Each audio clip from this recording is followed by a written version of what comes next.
Hi, I'm Leona Swift Silver, full-time bard, part-time matchmaker. I was an orphan, so the story goes, found in a stable in Ilvinus by the local lord. Richard Kentigern raised me as part of his family. Well, sort of. I had a happy childhood, filled with songs and parties and everything else that goes with court life. I was content to spend the rest of my life there, perhaps even marry my childhood sweetheart Roman. But, unfortunately, fate had other plans. Lord Kentigern passed suddenly and unexpectedly. I was blamed for his death and no longer welcome in the place I called home. Shortly after, however, I made some new friends. These new friends became like family to me. A grumpy dad, a dear sister, and a kid brother who is very good at magic. We've traveled the country together, making new friends and some enemies along the way. As for me, I still love storytelling and singing love songs and planning my friends' weddings, with or without their knowledge. I'm a firm believer in happily ever afters, and I believe there's one waiting for each and every person I meet. Under the guiding light of Sarenrae, I want to keep my friends safe from whatever may come our way. Personally, all I want out of life is to love and be loved in return, and maybe, one day, find a happily ever after of my own.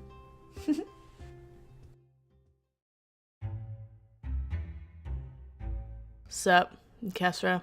Why am I doing this? Fine, okay. I'm Kesra Stormbreaker. You wanna know about me? Here we go. I'm from a shitty little town in the middle of nowhere. I left as soon as possible for a bigger town, and then left that as soon as possible. I had every intention of joining the Imperial Army and having an illustrious military career, yada yada yada, blah blah blah. Instead, I joined a mercenary group, and I did that for about, 10 years? Went a lot of places, saw a lot of things, broke a lot of faces, and then I made the biggest mistake of my life. We don't have to go there. Instead, we'll talk about the second biggest mistake of my life, joining these idiots. I keep them safe, most of the time, or at least I try. They drive me crazy, all the time. It's great. I don't really have a choice either. Paylor said I had to, or the world was gonna end. I'm that peachy. I like beer, gold, and minding my own damn business. My special talents include blending in and otherwise being completely average. On purpose, usually. What else? I have a horse that talks to me in my brain. Yeah, apparently I'm a paladin or something. It's complicated. Am I done now? No? What else do you want me to say? Okay, fine. Look, I'm not that complicated. As long as I can keep these assholes alive, everything's fine. Hello, I'm Maldi Dubois. It's a pleasure to meet you. Where to start? Well, I was raised by a kind woman in a traveling circus, where I learned all kinds of tricks like how to read fortunes and gamble without losing. I eventually ended up in Wolfcrest, working with the Thieves Guild, until a question of morality had me fleeing the city with an orphaned goblin girl by my side. Unfortunately, she didn't make it. I traveled alone for a short while until I met Deirdre, and realized we'd be better off together. We met Leona in Ilverness after she ran into some trouble with her family, and I made a wager against Kesra for her to take us to Asmrin for a wedding. Did I mention I'm not one to lose a bet? While in Asmrin, I was kidnapped by members of the Cult of the Dragon Queen, where I struggled between wanting to get rid of the wild, unpredictable powers that had brought me nothing but pain, and possibly learning to control them. But before I could delve deeper into the promise of mastering my curse, my friends found me and intervened on my behalf. It was almost the end of us all, and I left the cult with a sour taste in my mouth. It wasn't long after that I met a mysterious man named Zafaliar, who claimed to know about my birth mother. I also learned that he is an ancient black dragon and a consort of Tiamat herself. Not to mention, my father. Unsure if I can trust him, I take what he says with caution. He did save my life when I needed it most, but he is still an ancient black dragon. I'm continuing my quest to learn to control and harness my powers, if I can learn to accept them first.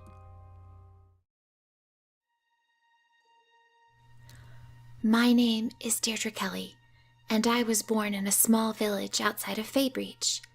My parents warned me to stay out of the forest, but even back then I was never very good at listening. That's where I met Ectiarn. When I was 17, a terrible explosion destroyed my home, and nearly destroyed me as well. Ectiarn saved me, taking me to his home in the Feywild. There, he took care of me.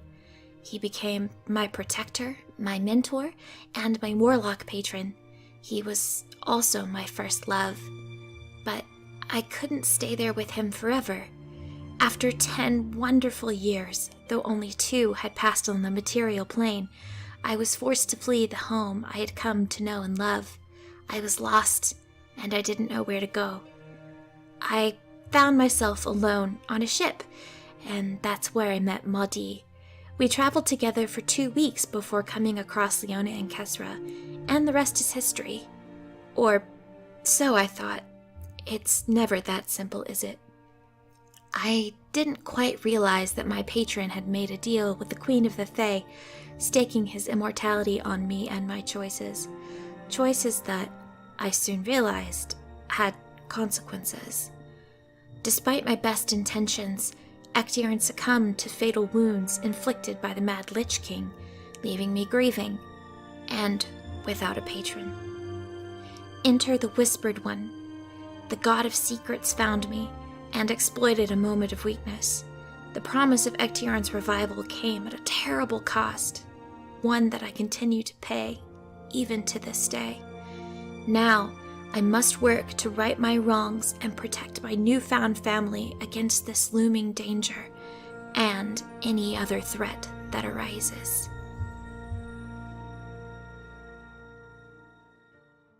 I'm Camille, and I'm the Dungeon Master. What you need to know is that we are playing 5th edition Dungeons & Dragons in a world of my own creation called Sanmaria. We're using the Dawn War Pantheon, with a few special additions. You might recognize some Pathfinder flair, from the Oracle class to the Goddess Sarenrae. And you can find homebrewed monsters, items, and even entire races in this campaign. You might see me play a 5th member of the group, a young paladin named Ray. He met the party at the royal wedding of the first Lord Theo of Azmorin, and traveled with them for quite some time before they discovered he's actually the crowned prince of the Empire, and on a quest to save his endangered family, as the Empire is in the middle of a civil war. Underlying players to this open rebellion are being slowly revealed throughout the game, and the characters are choosing to remain neutral. For now. But these unlikely heroes face a much bigger threat. An insurmountable force threatens the prime material plane, taunting the characters from just beyond their horizon. At the same time, many factions work to their own ends, both for and against the party's personal objectives. The Divine Covenant seeks to protect the Primal Ban, while the Silence claims to root out corruption at its core. The Cult of the Dragon Queen aims to raise their goddess from the 9 hells, and the Assembly still remains a mystery. Even the gods on high mean to meddle in the lives of these fated 4, to some unknowable end.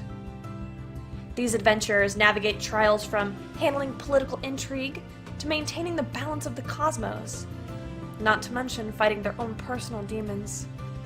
In a world where nothing is black or white, good or evil, Leona, Kesra, Deirdre, and Maudie must find a way to mark their own paths and claim their own destinies. Welcome to Open for Adventure.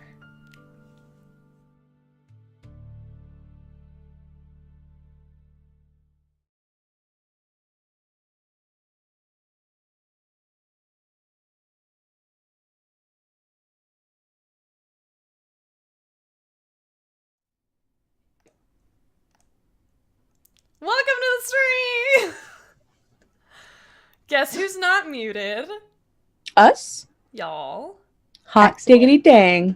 Yeah, we just had a new subscriber, Asmodian7. He's kind of a dick, but whatever. He's a huge fucking dick, isn't he? What's the sign for? Never mind. I don't think that's appropriate. Last time on Open for Adventure. What happened last time, guys? Quick, fast, and in a hurry. Deirdre did rangery things. Moldy read books. Leona also read books. Kessler punched some people. We did not contact Kestra's mom. Nope. Kessler tried to pray and failed. Leona prayed for her. It still failed. It was Still- adorable. Failed a little less though. It failed a little less. It failed Sort a little less. of. Marshall went and met his daughter. Yep. And Nobody then died. Discovered she's pregnant. She is pregnant. She's very pregnant. Child. with twins. She's not very pregnant. Well, I mean, it depends on how you classify very pregnant. She's Doubly very pregnant? pregnant. Yes. Yeah. She's doubly pregnant, but she is in Yes, her she is. third month. Pregnant. Like it wasn't. And then, of course, cannot forget the illustrious return of our least favorite collectively. I don't remember that happening. Roman Kentigern. Kentigern appeared in Leona's bedroom, offered Motherfucker. her to come away with him once more, Fucker. promising her that she would not regret it. Fucker. I said no. Disappeared into the night. Of course, he comes back when I'm not around. Why do you think he came around? Uh, He was waiting. Fucker. So, I hate him. we have a split party. Deirdre is with her new friend, companion, another Aasimar by the name of Sentinel, who claims to be another keeper and a part of the Divine Covenant. Marshall and Ray are with Annalena and Sinestra, in Adare, Deirdre's hometown. The rest of the party remains in Wolfcrest, where they are waiting for their friends to return. So, where are we going to start today? Let's start with Marshall, Ray, Sinestra, Annalena. Ray. Who am I talking? Hey, Ray. Marshall. It's been about 3 days, maybe 4, that you've been gone. No, since you've arrived. It's been 5 or 6. Let's see. Well, 4 days, 3 days in transit, 4 days there, so it's been 7 days. And this is the day that you are planning on returning. You have been able to spend quality time with Annalena and Evan and Sinestra. And as you are packing up to leave and starting to wrap up your time, Annalena and Ray are sitting in the corner. They aren't really saying much. They're just kind of leaning back on this sofa. Anna has her head on her brother's shoulder. Ray has his arm around her and laying his head on top of hers. Sinestra pulls you aside. Sinestra, for those of you who don't know or don't remember, is a cleric of Ioun, and she is protecting Anna, the princess, while shit is happening. Sinestra is an older, human-appearing woman, long white hair, leather-worn, sun-worn face. She's in her late 60s, early 70s, hobbles up to you, Marshall. Hey. how you going? Yeah, so we're not gonna be here much longer. You're leaving then? We're all leaving, yeah. I don't know if this is a safe place anymore. I think that we might have been compromised. I hope I wasn't the cause of it. No, it happened a few months ago. I think. My wards can only keep things out for so long. And I think it'd be best if instead of trying to keep them up over time and exhausting my resources, instead we find a better place to be for now. I'll send you a message when I when I know where we are. You reckon it would be better if I didn't know where you were? Or where you were headed? I don't know where we're heading yet. I have some ideas, but I don't have it narrowed down. When we're there, I'll message you, and that way you'll know. You look like a tough egg to crack. I've been called worse. That's fair. So, yeah, that's all I got. Yeah, well, do me a favor. You just keep up the good job, huh? Keep that little one safe, yeah? Yeah, I ain't doing it for you, buddy, but sure. As long as you're doing it, I don't give a shit what you're doing it for. Good.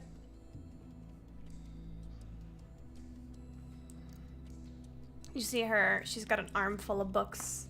She kind of like hobbles over to Ray and like drops them in his lap. And she says something to him. It's early in the morning and Anna still appears very tired. Evan is around, making himself not useful, but trying to find a way to steady his fidgeting limbs. This young druid is quite an anxious little one. I say little, he's like a foot taller than Anna. He approaches, gives you a handshake. I'll shake it firmly back. You keep yourself safe, yeah? Yeah, more worried about Anna. More worried about Lana, actually, so. I'm pretty, dispensable. No, you're the furthest thing from dispensable. I'm just a gardener's boy. I reckon I'm just a soldier.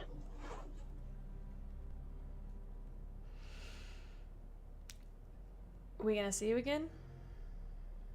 In due time, yeah. Due time. Alright. You see Ray,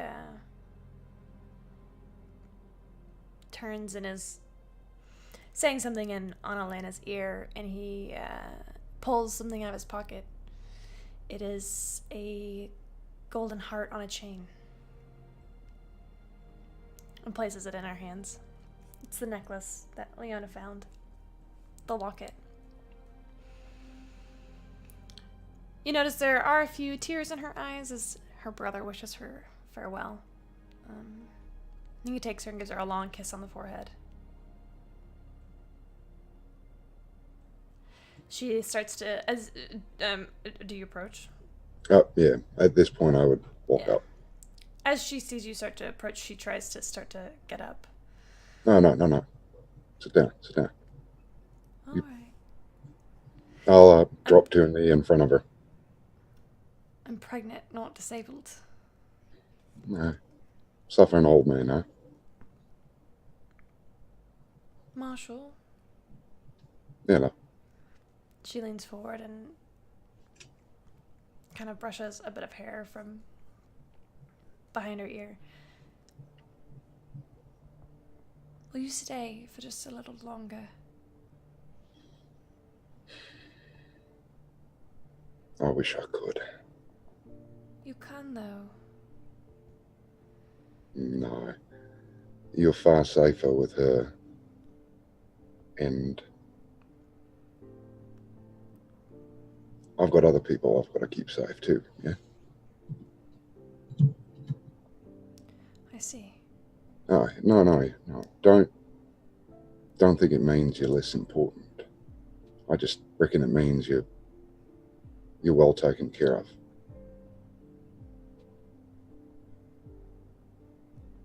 I'll put my hand on the side of her face. I know we've only just met, but I'm proud of you, love. Thank you. And I love you. And I love you. I'm glad you stopped by, even if it was for a short time. I hope you can keep the others safe. We'll see each other real soon once this whole thing is over, yeah? Certainly.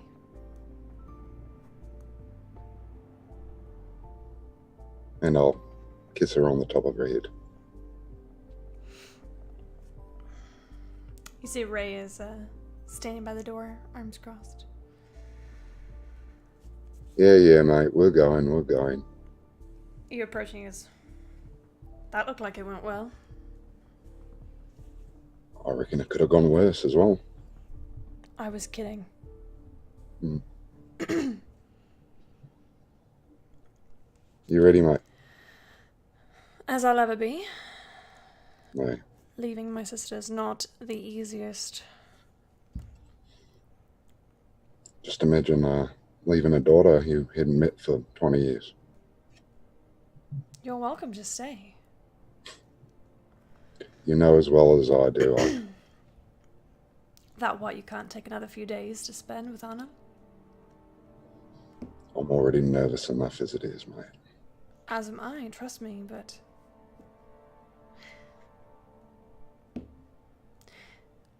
You know, it's not my place to tell you what to do.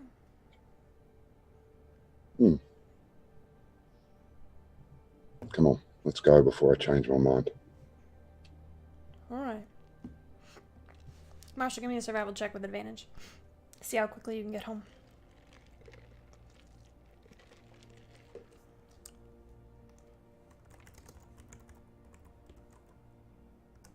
Christ, 22. I got a 12. I didn't know I had a plus 10 in survival. Very nice.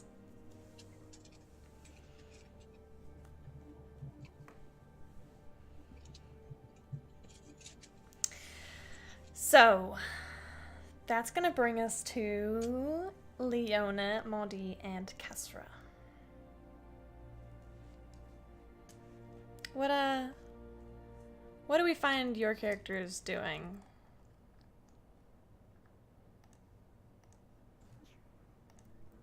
Nothing exciting. No. Well, I mean, do we? What's our time frame here? Like, Yeah. I would say you are probably at about, since Deirdre has left, probably over a week. 10 days. Call it 10 days. Since Ray and Marshall have left, 7 days. We should probably have the after Roman conversation. what conversation? I mean, it's not like we ended the session with you sobbing on the bed while we gathered around you, kind of thing, because Roman surprised you by appearing in the bedroom corner. I So don't know what you were talking about.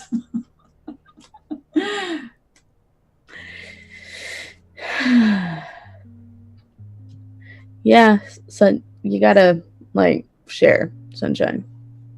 I mean, there's not really much to share. There would be more if I could find my notes. but, but really though, I mean, there's not really much to share other than what I've already told you. He came, he offered a chance to leave with him. He mentioned the Dark Commander, he mentioned the Assembly, the Black Watch. But that's it. I think he went back to Ilvinus. I don't know what deal he's made with them, but he is far more capable than I thought. Certainly sounds more capable than last time we saw him, or last time anyone saw him. Is there any way that we could maybe try to... I mean, he clearly is keeping an eye on you still, Leona, and maybe is there any way we could use the stone to find him, or try, I don't know. We don't. Let's make one thing clear. We do not want to find a guy that can just zip off across the country with It's not necessarily to find him to approach, but find him to know if he is near or when he is close to us. I mean, I don't know if it's possible, but it does not seem Would I know? wise to ignore him. Would I know if I can use the stone to like get an idea of how close or where he is? Do you have a spell that can do that? Or maybe, if we could try to take it to someone we trust. Maybe someone who's more powerful. We could always. I mean, I guess we could always go to. We know a few powerful spellcasters. And I don't know if Blondie could do it, but there was that one Alexander. lady in the tree. Maybe Alexander would know something. Alexander. I mean, he might. I don't know. Amy might. Vithoria. They're pretty busy. But maybe Alexander, I could always see if that's something he could do. Maybe.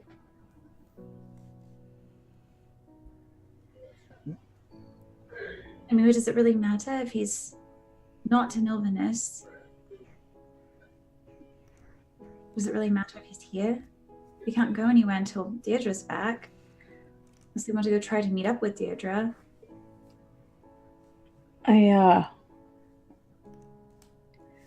So, let's bring the buddy system back now, if y'all are, because So the buddies system, because there's 3 of us. yeah, mostly you, Sunshine. Mostly you.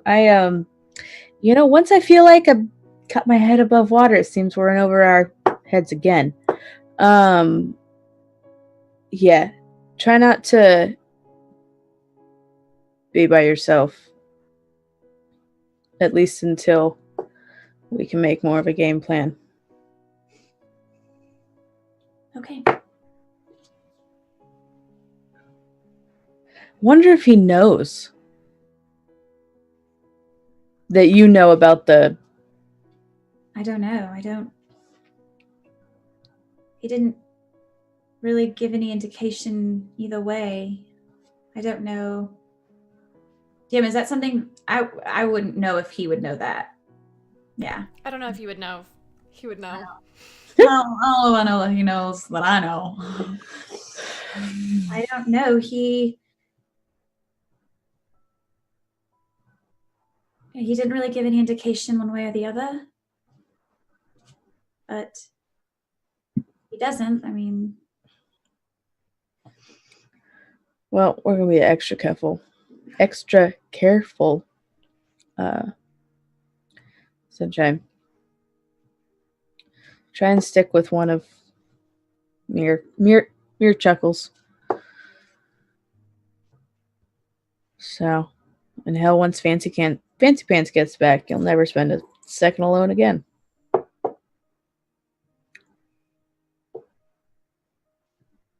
Although if you get real sick of him, I can offer to take him sparring or something, give you an hour break. Or 2. So kind of you. Yeah.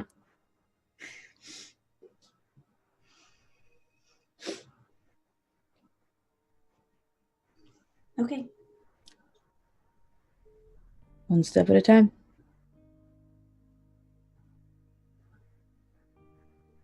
All right. Breakfast. As you go after breakfast, I'm going to catch Mondi.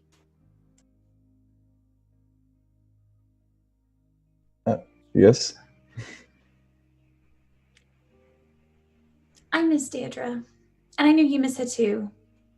I really miss Deirdre now. But I was wondering if... I know you can't send her messages, but I can. And I could send her one if you wanted to. I mean, yeah, that would be great to check in, hear how she's doing, and see how things are going. So what do you want me to say? I don't know. I mean, maybe, just say that we miss her and hope that would love to hear how things are going. I don't. You're better at the stories or the words than I am. Is that all you want to say? She's hundreds of miles away, alone with Sentinel. Okay, Leona. If you feel so inclined, you can say that I miss her and love her and hope that she's doing okay. Okay, I got it. Hi, Deirdre. It's Leona. Mondi says he misses you. We all do. And we hope you are well and that he loves you. Okay, bye.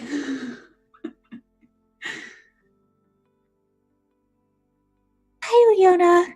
It's good to hear from you. I'm, well, currently in a tree. Oh.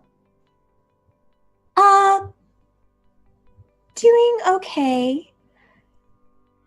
I miss you. Tell Maudie. I love... I think she was going to say that she loves you. They have a limit, you know, but I think she said I love him, and I assume I was supposed to tell you she loves you. She's in a tree. I don't know what she's doing in a tree, but well, hopefully she's learning to climb trees or how to shoot from trees. I don't know how rangers work. But thank you for sending that to her. you're welcome. And we can head over to Kesra.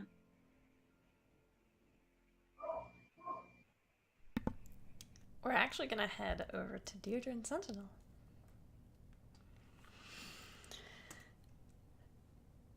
The two of you have been heading westward in search of this single Pegasus who has been, like the rest of the Pegasi, ejected from the Feywild.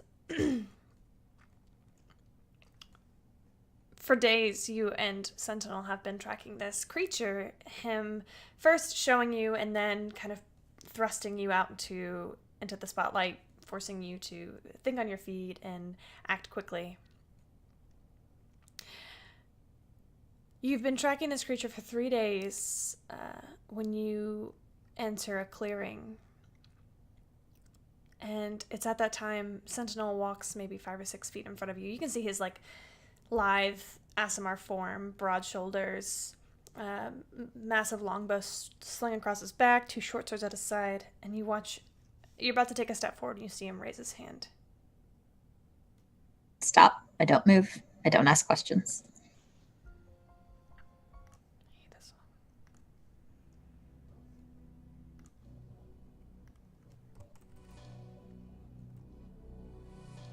You look around. Make a perception check. Oh, God. Okay. Natural 20.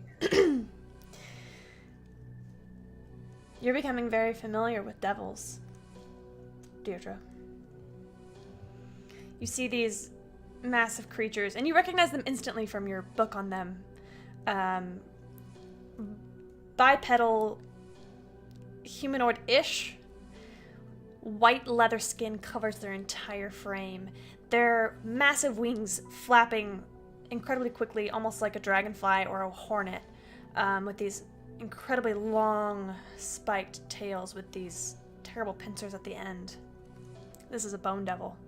And it's not 1 bone devil. And it's not 2. It's 4 bone devils. Descend into this clearing. You are not in it yet, but you watch as they descend into this clearing on top of Sentinel. Go ahead and roll for initiative. Oh, shit. Oh, no. 6. Okay.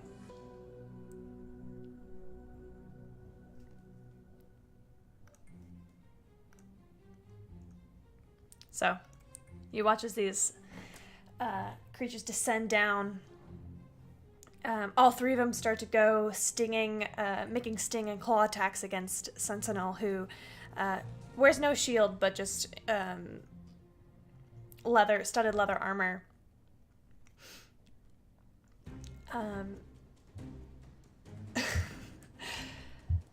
Making blow after blow. Finally, Sentinel, you watch as he reaches for both of his short swords, draws them out, and slices down against the two at his side. Go ahead and what are you going to do? You are about 20 feet from them. They have not seen you yet. Excellent. I'm going to ensure that they don't, at least for a little while longer. I'm going to release my wings as a bonus action. Okay. I'm going to go up. Okay. Are you doing it quietly? Yes. Make a stealth check. Okay.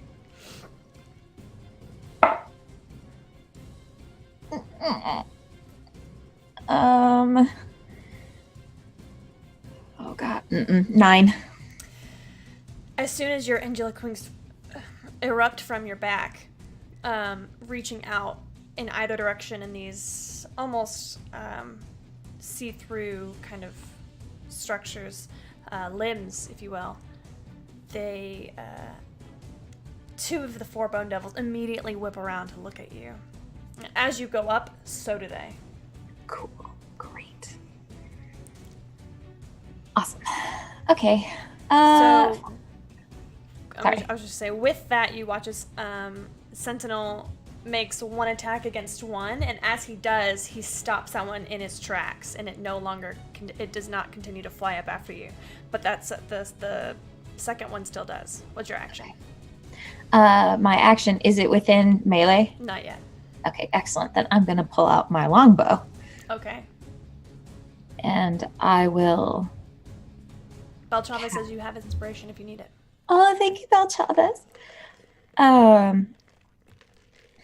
I will... Yeah, I'm just going to fire my bow at him. Okay. Make an attack roll. Okay. Nah. That's a 6. That does not hit. So Cool. Your wings, a gust of wind kind of pulls you up and sends your arrow flying in the wrong direction. And this bone devil comes right up at you. He's actually going to come up to you and grapple you and try and bring you back down to the ground. Great. While he does that, he gets 3 attacks. So while he does that, he's going to make 1 sting attack. Okay. That's going to be a 19 to hit. Yep. You're going to take 13 points of piercing damage and 17 points of poison damage. I need you to make a Constitution saving throw. 30 points of damage. Holy fuck. Constitution. Yes. 18. You succeed and you are not poisoned. Oh. I need you to make an athletics or acrobatics check to contest this grapple. All right. Let's do acrobatics. That's 14. It's a failure. Shit. He's going to start to bring you down. You're going to get about half of your movement on his turn, and then we'll see. We'll go from there when it's your turn again. Okay. You look down. You're able to look down, and you see Sentinel continue to swipe, and these bone devils are lashing out with their tails, their claws, seeming to keep up. But you notice it's starting to wear Sentinel down. He's taking a lot of damage. Let's go ahead and go back to your turn. Okay. Go ahead and make at the beginning of your turn. Go ahead and make another grapple contest. Okay. 12. That's a failure. He's going to continue to bring you back down to the ground, and that's going to bring you prone. Okay. Great. It is your turn. You are prone. You are grappled. Great. Yep. I'm gonna try and break the grapple again. All right. You can use your action to do so. Yep. Oh, that's much better. 19.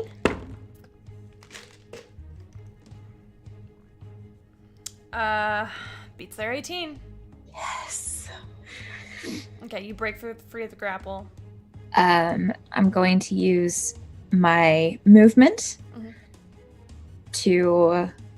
Am I within 30 feet of Sentinel? Yes. Excellent. I'm going to fly to Sentinel.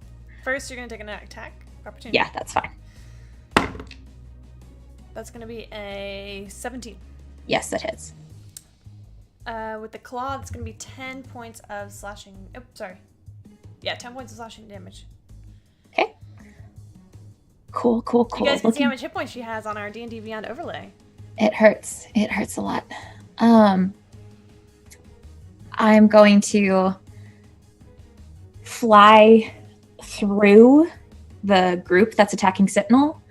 And as I do so, I touch Sentinel and I cast Protection from Evil and Good. Okay. And he has protection against fiends. What does that do? Creatures of those types have disadvantage on attack rolls against him. Okay. They also can't be charmed, frightened, or possessed. Okay. And if they were already charmed, frightened, or possessed, they would have advantage on any saving throw against it. All right, you're going to take... Are you going to keep flying? Or are you going to stay right there? I'll keep flying. All right, that's 3 attacks of opportunity. Yep. 2 17s on the die. Yes. 1 miss and 2 hits. Okay, cool. Great. All right, you're going to take 20 points of slashing damage. I'm unconscious. So, as you start to fly away, you feel this claw rake down your back, tearing at your armor, and you turn to look. Just as you fall back, you see Sentinel. He is watching this whole thing happen. At this, something happens. As soon as he sees you fall, a look of rage passes over his face. And you watch as he closes his eyes for a moment, and when he opens them, they are bright white. In fact, they are not just bright white. His entire body begins to radiate with energy and magic. It's as if he is on fire, almost. And you can see, and even though you are technically unconscious, whatever, you are able to see it burns, it sears everything around him, including himself. It seems to be causing himself damage as well. And he has his 2 short swords, and you just watch him continue to cleave and cleave. And even though these bone devils are still taking chunks out of him, it's nowhere near the damage that he is now doing. As you watch as he takes 1 attack, 2 attack, 3 attacks before they can even get another hit. I need you to make go ahead and make your first death save. Wait, don't you have the necklace? I do. I'm stable. I'm unconscious, but I'm stable. Okay, well, we'll say you can watch. We'll say you're watching. Okay. Just very hazy. It's very hazy. You cannot, you're, for all intents and purposes, incapacitated. Yes. He watches this last devil comes up and flies and smacks right into him. And instead of doubling over, Sentinel just reaches back and shoves his sword up through its face, and it lets out a terrifying scream as it falls down. He takes down another, and then the third. And then when it comes to the fourth, he takes his sword and drives it through his shoulder, through the Bone Devil's shoulder. But the Bone Devil is not dead. He is only pinned to the ground. Sentinel comes over to you, breathing heavy, places his hand on your shoulder, and gives you 5 hit points from his... Wait, no, he doesn't have that. Gives you a Cure Wounds! A first level! 8, 9, 10, 11, 12 hit points. That's what you regain.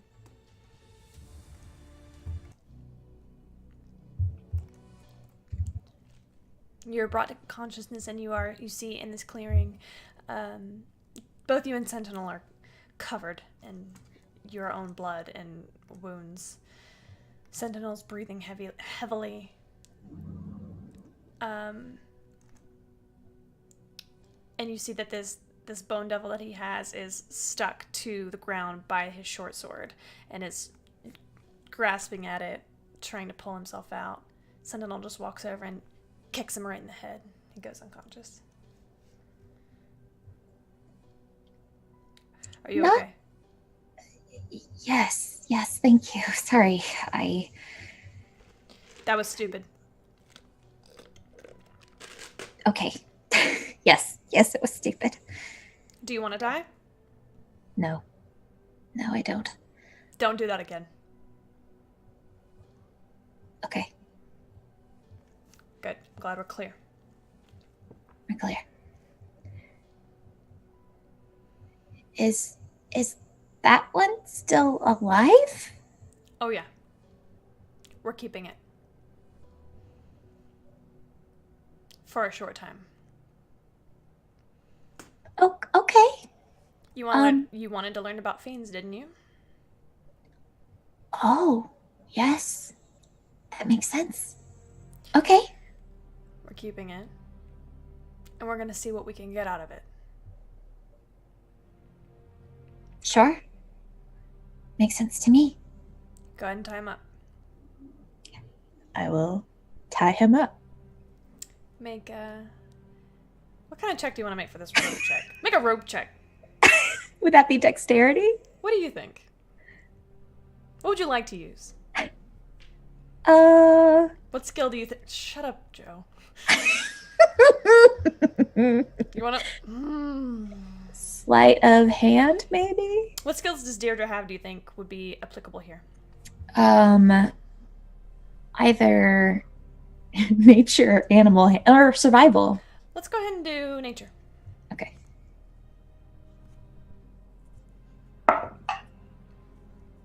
That's a 24. Okay. Very good. Sentinel has shown you over the last few days a few things, but you've done studying of your own and you kind of have an idea. You kind of grab him where he's not protruding pokey things. Spikes. Spikes, guys. Spikes. And hunch him forward and tie him up. Meanwhile, Sentinel is kind of like cleaning himself off, checking over the other bone devils. He walks over and takes a bit of his canteen out, kind of pours a little bit of water in his hands, and just smacks the shit out of this bone devil. Bone devil rouses, starts to try and launch himself at either one of you.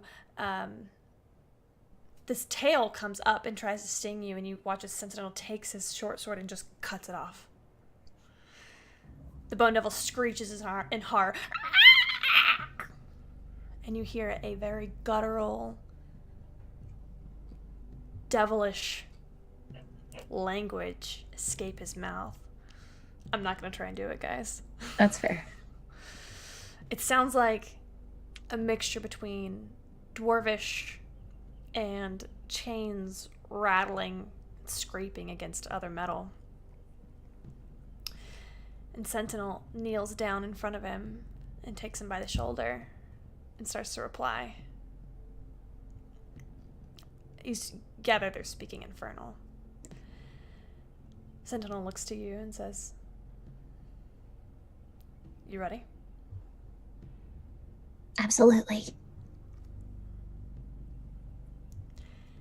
This is where we cut to Marshall and Ray.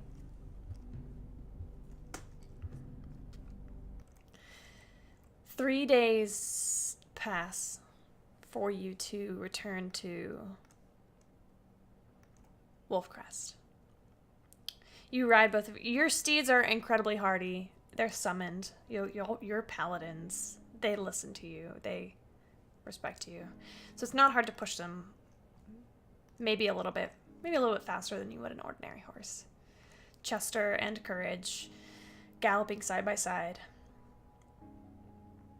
The two of you approach the inn where the party is staying.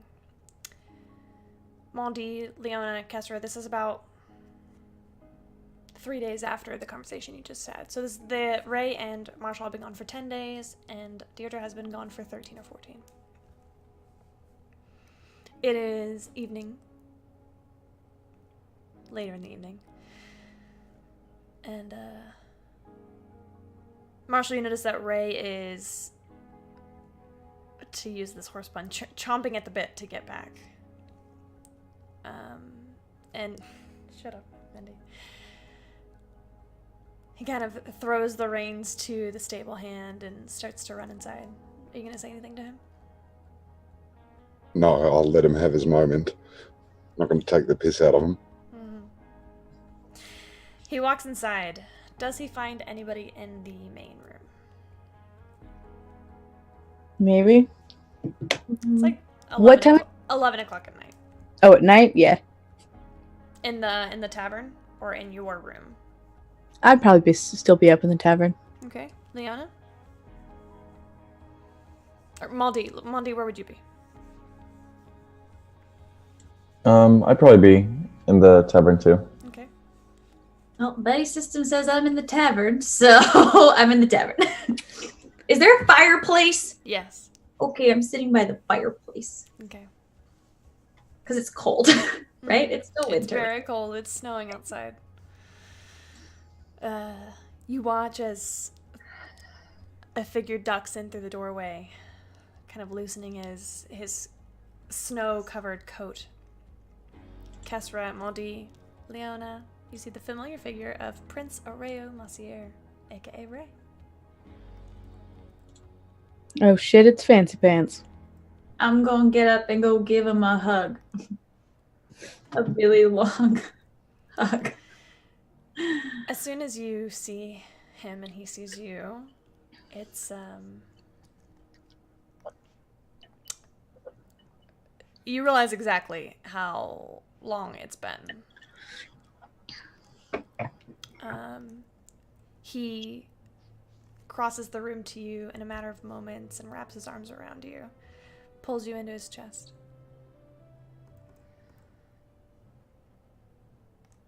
Hey, love. Hi. What's wrong? He kind of pulls back a little bit and places his hands on your shoulders. Leona, what's wrong? I'm gonna turn back to the bar, focus on my drink, order another one for him. You should get a drink. I'm fine. Really. No. You Leona, should- I haven't seen you in a week. I don't need a drink. Mhm. Going to loudly slide a mug to the stool next to me and pat it without turning around. What's wrong? Is Deirdre okay? Deirdre's okay. I mean, Are you okay? Have you been hurt? no. No, you're not okay, and no, you haven't been hurt. I am okay. But This is probably about when Marshall comes in. Hi, Marshall. G'day. Whiskey. Yeah, barkeep. We had some unexpected company. Who?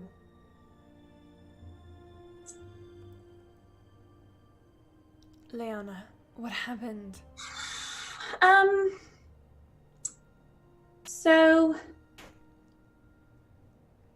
Roman decided that He's still alive. He's still alive? evidently he is still very much alive, which Make it a double. And he was here? Oh, very just- briefly, not very long. But yes. Yes. Did he hurt you? Did he touch you? No. He just came with a warning and an offer. I said no. So What kind of offer? We shouldn't be talking about this out here. probably not. No. I have a bottle of whiskey. I told you were going to need a drink. Good woman. I will walk over to Leona and pat her on the shoulder and... I'll give you a hug too. All right, yeah. Pat her on the back awkwardly, and I will cast Death Ward on her. Yep. Mark off that 4th level spell slot. No. But it's not time, so... Let's go upstairs.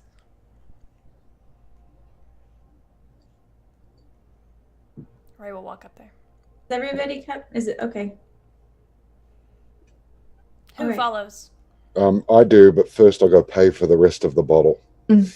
Yeah. Mark a gold off of your inventory, please. Thanks, biceps. Mm-hmm. Kesra, Maldi, do you follow? Yeah. Yeah, I glance over at Kestra and just shrug and walk with her. Yeah.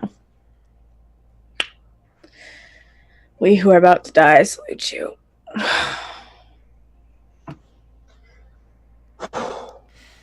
After you guys all get settled in upstairs, Ray, you notice he's pacing back and forth. The reality of what you are saying to him, that he left you alone, and Roman came to you, settling in. A drink. He's not drinking. It would help. What was the offer that he made you? I mean, he just said that I could go with him back to Ilvinus. He said that the Assembly knows about us. The Assembly?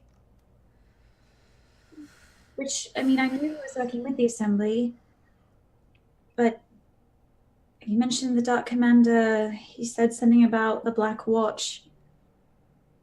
What are those? I don't really know. Have I heard of either of those two things? Yeah, we got some fairly extensive information from Zatharia Kilchrist. yeah, That's right. Okay. Yeah. When we were at Lady Wolfwood. They're suffice to say, Fancy Pants, they are top of the bad news pile. Or maybe the base of it, depending on how you look at it. Big bad news. You notice Ray does detect he casts a familiar spell to some of you, detect magic on the room, and is scouring and opens the window and closes it and locks it and... Oh, hold on, mate. I got this. Is this where you're sleeping tonight, Leona? I'll cast Magic Circle. Okay. That takes 10 minutes? Or Or is it duration is an hour, casting time is 1 minute. Okay.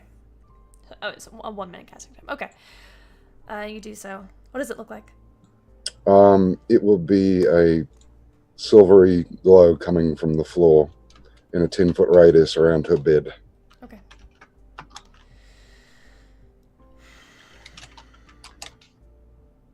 He has any plans of coming back?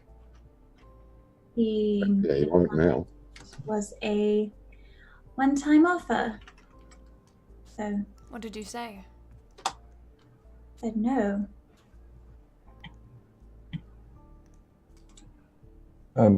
Maybe Ray knows something that we could use this stone for. What I was talking about earlier. Oh, I'll get the stone out. He left it with me. He left you another stone. Do we know if this thing's like always on? We could take it to an artificer. Cause I mean, If you put I wouldn't mind him hearing me say that I want to slice him from nuts to navel, but there are other things that maybe shouldn't be heard.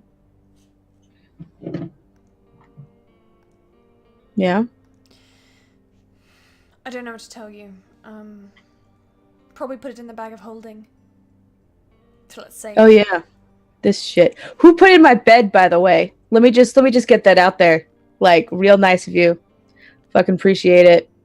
Didn't sleep for 2 days. Just a joke. Thanks. Yeah. Yeah, it's a joke until I was sleep deprived. Appreciate it. Hey. Oh, Here you come go. on. Shut off. You've had it Uh-huh. worse. Right, that's terrible.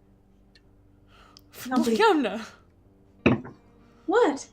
You're right, it was terrible, and I was entirely culpable for it. I tried to tell you not to do You it. tried, and I did not listen. DM, do I believe an ounce of this conversation happening in front of me right now? No, you do not. No, roll neither. Cool. Cool. Motherfuckers. Regardless. I mean, there's not a lot we can do now.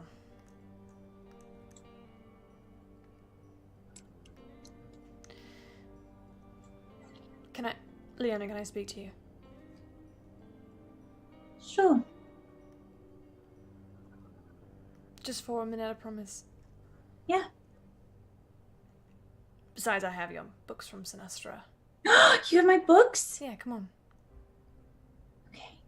He'll take you across the hall into the room that... You notice that he pulls out a key. He must have been saving the room for when he came back. Big spender. Need my books. He leads you inside and closes the door, and you watch as he takes some 1, 2, 3 books out of his bag. And gets 3. I will tell you the names of them later. Okay. I'm just writing down 3 books. That's all I wrote. Leona. Love. Are you alright?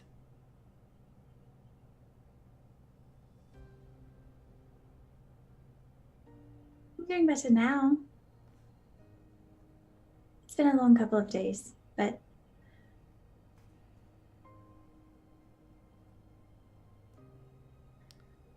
I'm so sorry. sorry for what? For everything. For leaving. For... Roman was going to find a way to make this happen, whether or not you left. Yeah, but can you say for certain that he wasn't waiting for me to leave? Marshall, for that matter. No, but Roman's very smart. And even if you had decided to stay, I'm sure he would have created an opportunity.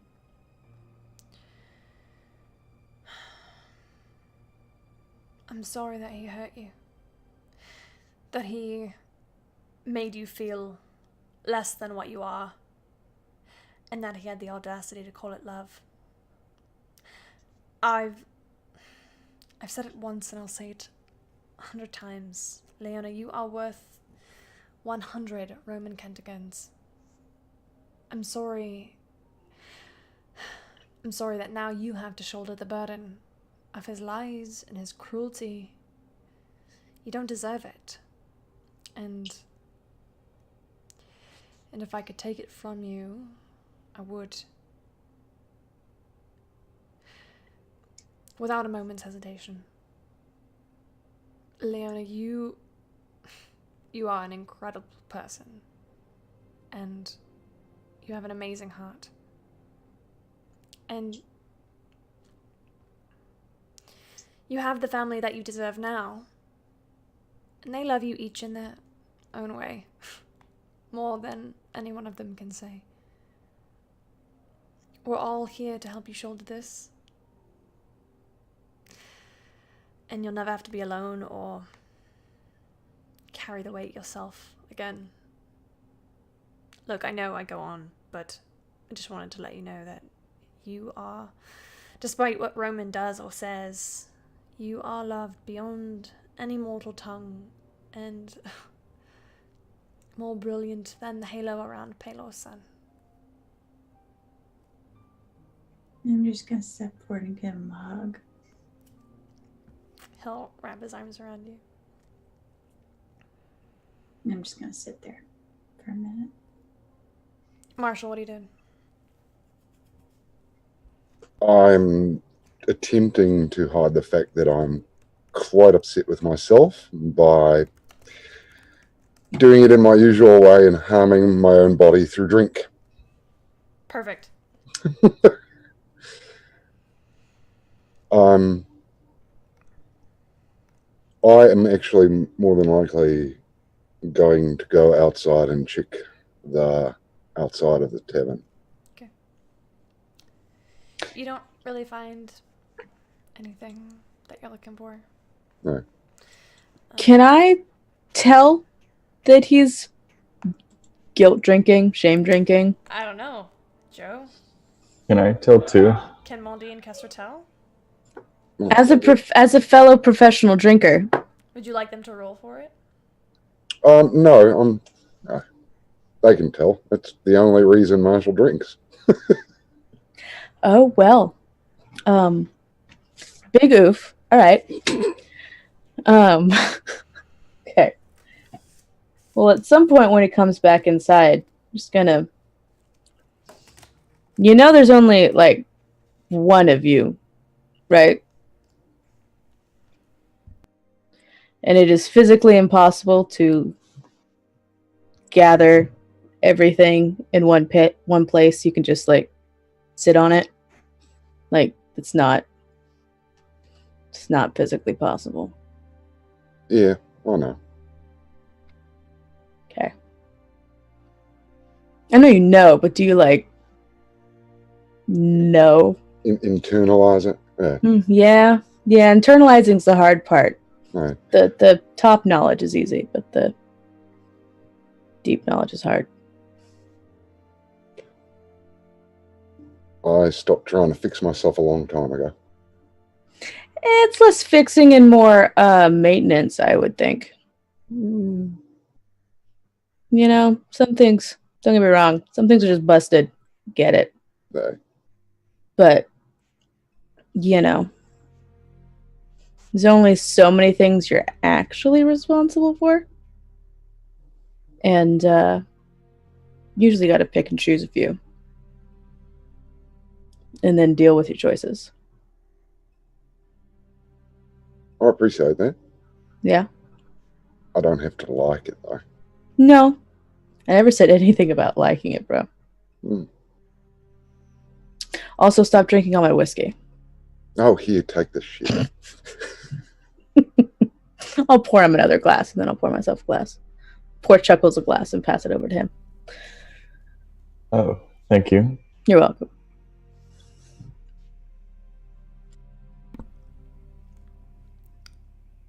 So, is there anything else you guys would like to say before I move on to Deirdre and Sentinel?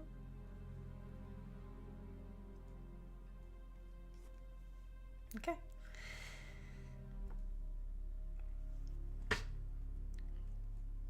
Deirdre, you're still in the same clearing. It's been 2 days. The bone devil that you see in front of you looks a bit different than he did when you first captured him. Okay. He's missing both of his arms. And you have learned a decent amount of the ins and outs of the infernal language. How are you doing right now? It is a lot to take in. But I realize the necessity of what we're doing. You look and you see Sentinel, who is leading the charge on this interrogation. Seems to have no qualms about what he is doing either. He keeps asking this bone devil, an infernal, what the bone devil wants, what they're doing here, why they're after him. You notice he asks why they're after him. Right.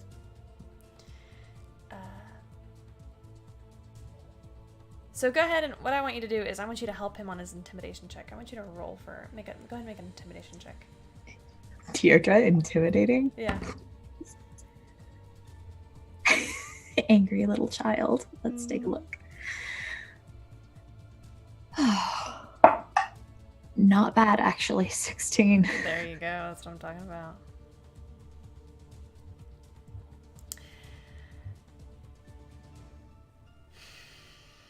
Joe, that means something else here.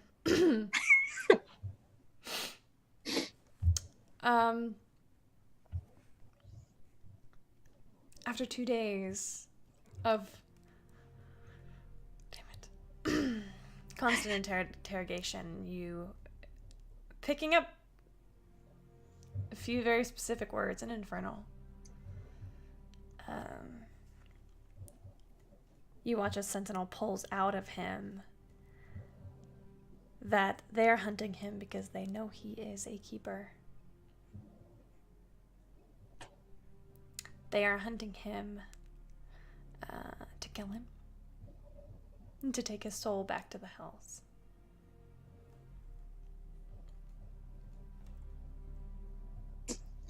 On the third day. I'm sorry, did you have a question? Yes. Go ahead. Who sent them? Okay. You want to ask that in Infernal? I'm gonna try. Go ahead and make an intelligence check to see how well you can do this. Okay.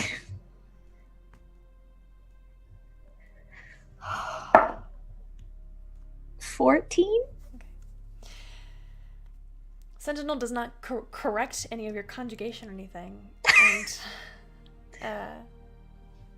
you get the sense that this Bone Devil understands what you're saying, and he spits at your feet. Of course he does. The king. I look at Sentinel to see if he recognizes. Do I recognize? Make an intelligence check. 17?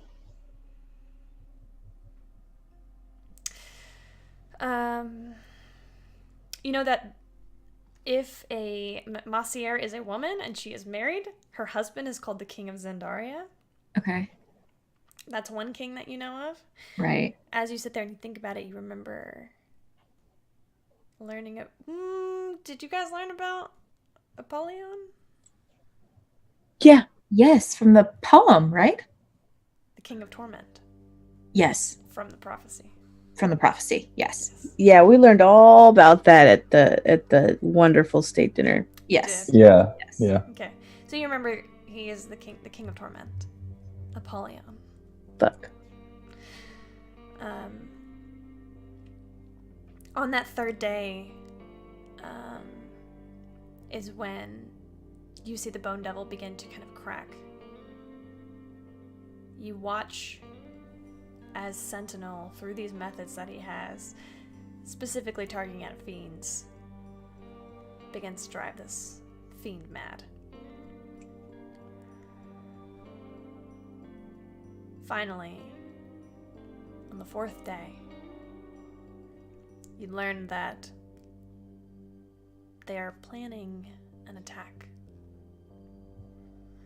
on a priest of Palor named Rafe Olney, High Priest Rafe Olney. Where is this priest?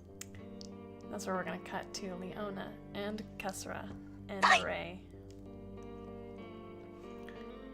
Leona, you are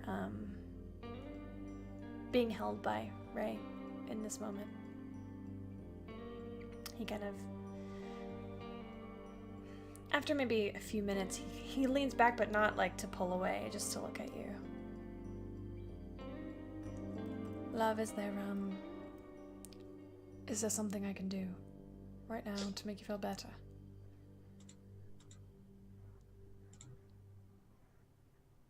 So, I'm glad you guys are back.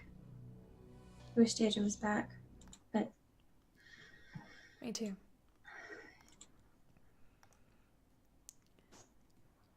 I missed you. Is that silly to say? It's not very silly. I've heard much sillier come out of your mouth. Fair.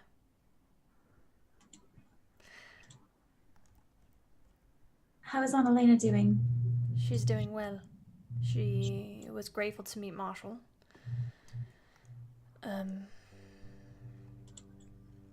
She and Sinestra are moving soon. And Evan, obviously. They're relocating. I don't know where they're going yet, but when they get there, they'll tell me. Leona, you start to feel bile in your throat. Cool. I will push away from Ray. And as you do, your head begins to throb. Leona, are you alright? Yeah. I'll keep taking steps back, looking for a wall to kind of brace against. Mm-hmm. You find one. Just give me a minute. Which is good because that's when your knees buckle from underneath you. Ooh, cool. Great. You feel, not the ground, but obviously the princess. Steady arms catch you. And that's when the vision hits.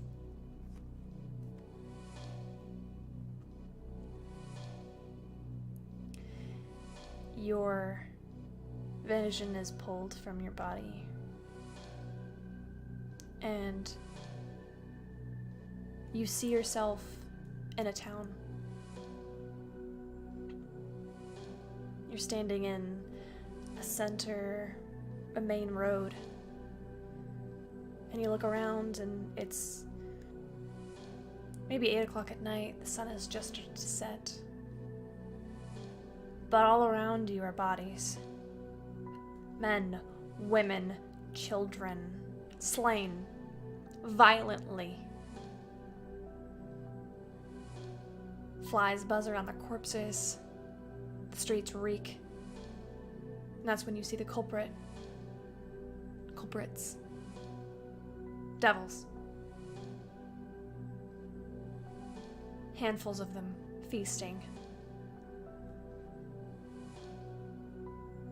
You're taking steps backwards and you realize that this vision is happening in reverse. As you walk back and back and back, you see the scene not unfolding, but folding in front of you. Everything in reverse. You hear the screams as they die. And as you get to the very front of the town, you have witnessed the massacre. And you look to your right and you see, welcome to the town of Fieldcrest.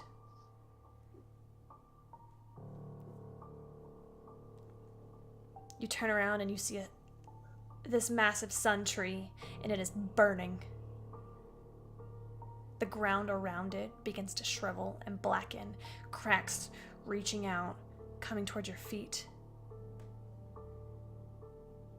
When you look up, this vision is gone, and all you see is a sword covered in spikes and one single rune that you recognize as it sticks into this book. You recognize it as a holy book of Pelor. And as the blade slices through the pages, blood begins to pour from it.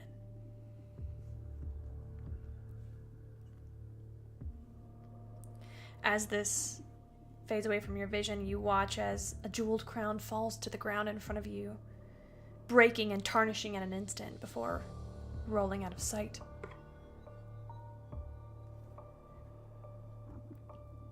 In this vision, you watch as the sun rises and sets in reverse. Once, twice, 3 times, 4 times, and then a 5th, and it hovers in the sky. And your vision is pulled back into your body.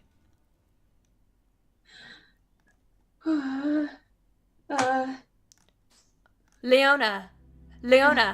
Ray, what? At this time, the rest of you have heard Ray calling Leona's name. Cool. Okay. I will have been in the, yeah, I'm gonna hoof it. If I hear it, I come running. Right. I'm assuming you all do.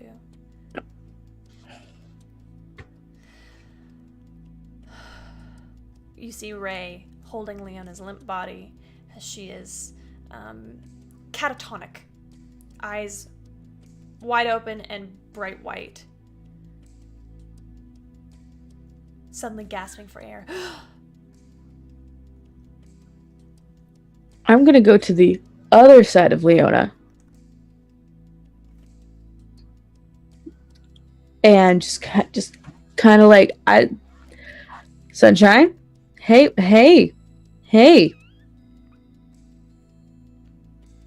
Welcome back. Hey, yeah? My hands are clinging to either one of them. Leona, what happened? I saw something. There were devils. Fieldcrest. Does anyone know what Fieldcrest is? I do. It's right by Zandaria, halfway between here and there.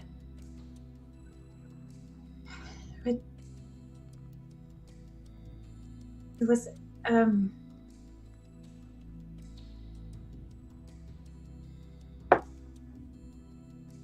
devils. Bodies. How many devils? A lot.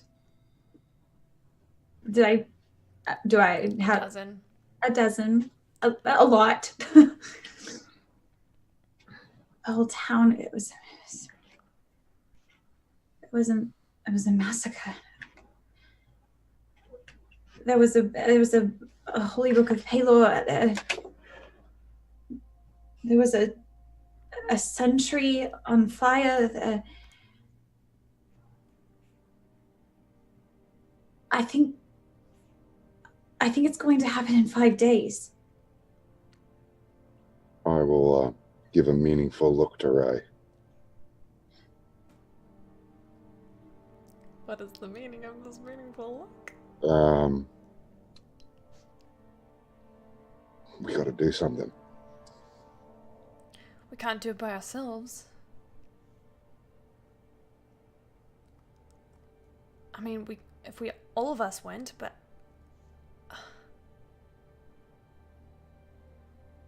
The whole city was gone.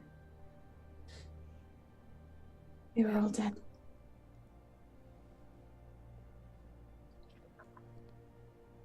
Ray will look at you, Kesra.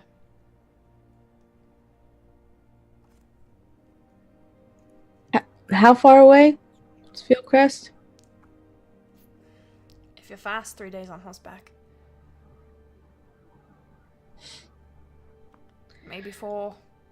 I don't know. It depends on if there's military between here and there. Ah, shit, I forgot about that. God The war? Yeah.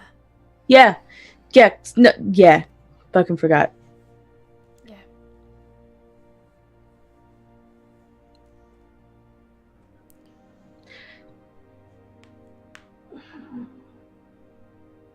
So, Sunshine, walk me back. Did you just... Singh just kind of like appeared out of nowhere, smacked you in the face kind of thing? Was it like... Have you seen this shit before? Like... I had 2 of the visions. 1, 2. Never 2. Never 1. Never like this though. What was the other one? Roman. The assembly. Oh. So Shit. this was very vivid. So, no offense, but this is probably true then, huh?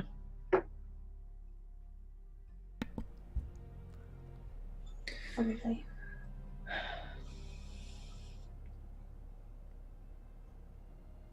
We have to do something. We have to go. When is Deirdre meant to come back? She said 2 weeks. How long has it been? Sunshine 13 can... 2 weeks. Send her a message. We could see. Deirdre a message and see when she's gonna get back, or if maybe she could come quicker than she was planning on. Not to look, not to be that guy, right? But why is this on us? Leona received the vision. Because who else would do it? There's plenty. I feel like there's. Who? All of the forces are in the military right now. Yeah, they're everywhere. How hard would it be to send a message to somebody and be like, "Hey, extra squad at wherever the fuck this is"? Fieldcrest. Yes.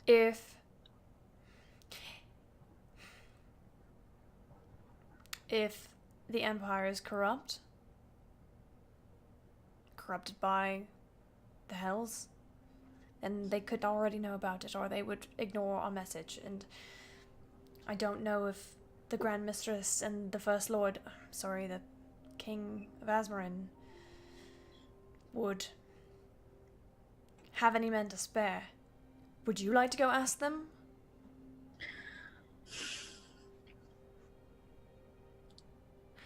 You're a paladin. This is what you were made for.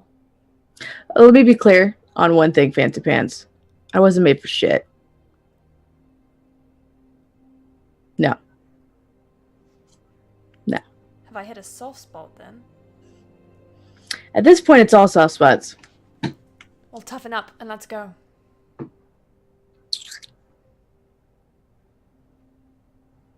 Kessra, there were children. There are children. They're innocent people. We can't just not do anything. Mondi, you have an equal say in all of this.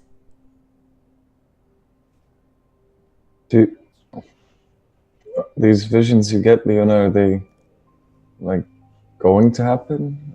I mean, regardless, is It was almost like it was going in reverse. I was watching it happen in reverse, which is why I think we have 4 days, or the sun come and go 5 times. I don't think that was an accident. Sounds like a warning.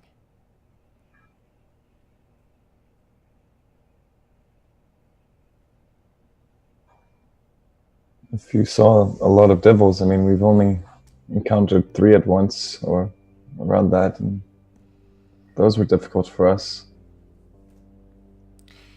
If we do this strategically, if we think smart, don't rush in, we can come. Trust me, I will not rush anywhere.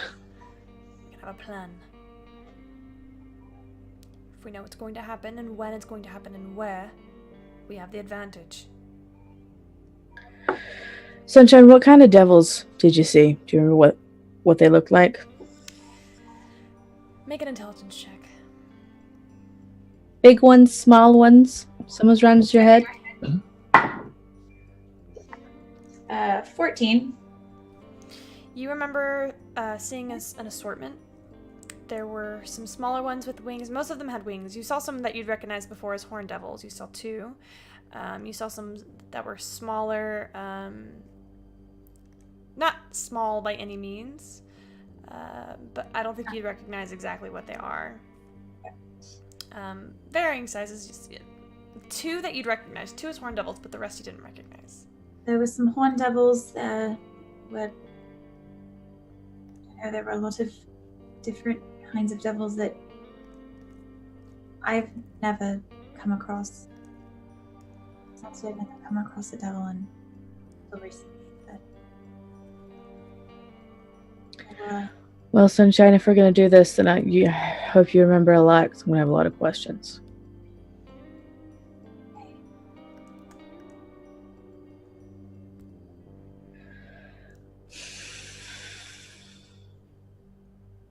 That's where we're going to go ahead, Kezra. No, just all I was going to say was fine. Deirdre and Sentinel. You watch as Sentinel has this particular knife that he has that emits a radiant energy, and he has it shoved into the Bone Devil's chest and is slowly turning it. And as he does, the Bone Devil is crying out in pain. And you get him to, there it is. Basically admit that there is a planned attack on the Sun Tree in a town just south of you.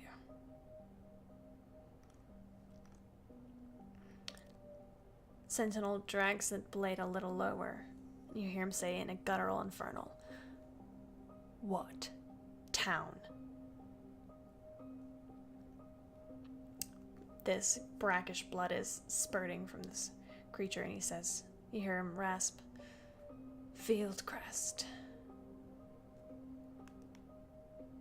Make an insight check.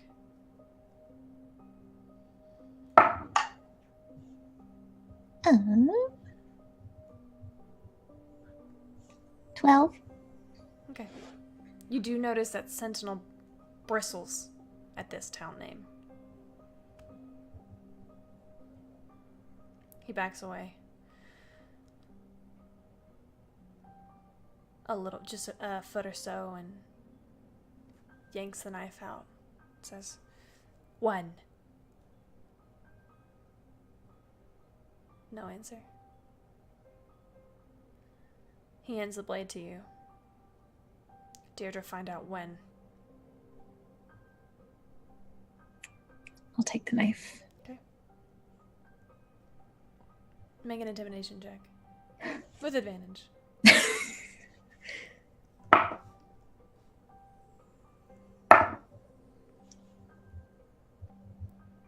Intimidation. 23. You don't even have to say much as you step forward. What do you think you would plan on saying? I would come forward and I would dig the knife just a little further up than where Sentinel had it. Mm-hmm. He asked, "When?"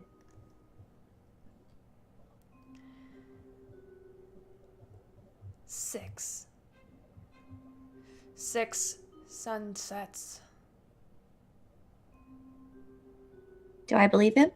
Make an insight check. Sentinel will do the same. 21. Yeah, you can believe him. We need to take this to the Covenant right now. Deirdre, finish him off. Whoa, that's not his voice. Whoa! It's like, Ray? Ray appears out of nowhere. Where are you? We need to take this to the Covenant right now. Deirdre, take care of him. We're done. Covenant.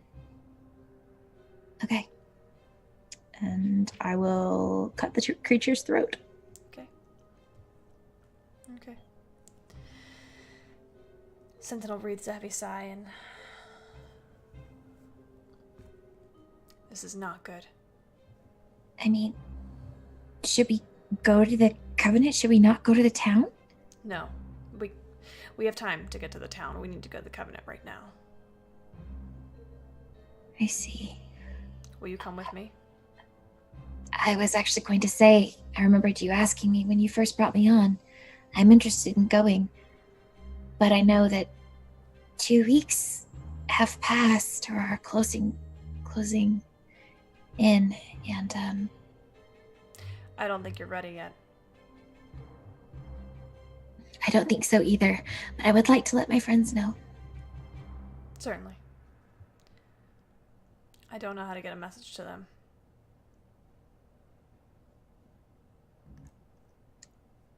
Then I'll just wait for Leona to reach out. I'm sure she will. When I don't show up, oh yes, she will. He holds out his hand to you. You ready? I will wipe his blade in the snow, hand it back to him, and then stand up and take his hand. He sheathes the blade. Takes your hand, turns it over. You see a ring that he has, you've seen him wear this whole time, and he twists the top and you hear it. And that's where we're going to take a quick break, you guys. Be right back. I'm going to play the intro video while we're gone. Bye. Bye. For the Hi, I'm Leona Swift-Silver, full-time bard, part-time matchmaker. I was an orphan, so the story goes, found in a stable in Ilvinus by the local lord. Richard Kentigan raised me as part of his family. Well, sort of. I had a happy childhood, filled with songs and parties and everything else that goes with court life.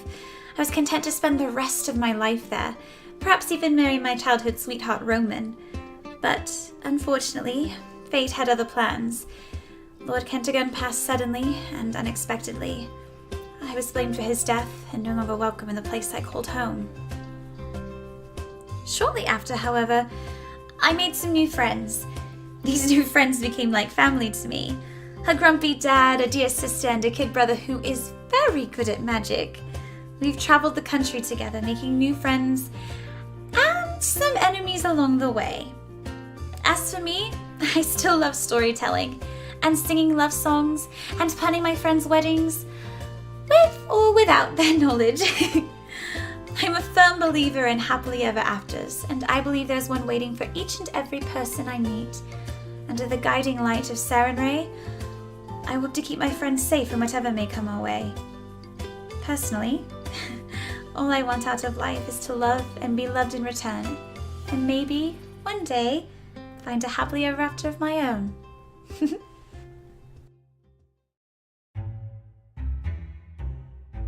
Sup, Kesra? Why am I doing this? Fine, okay.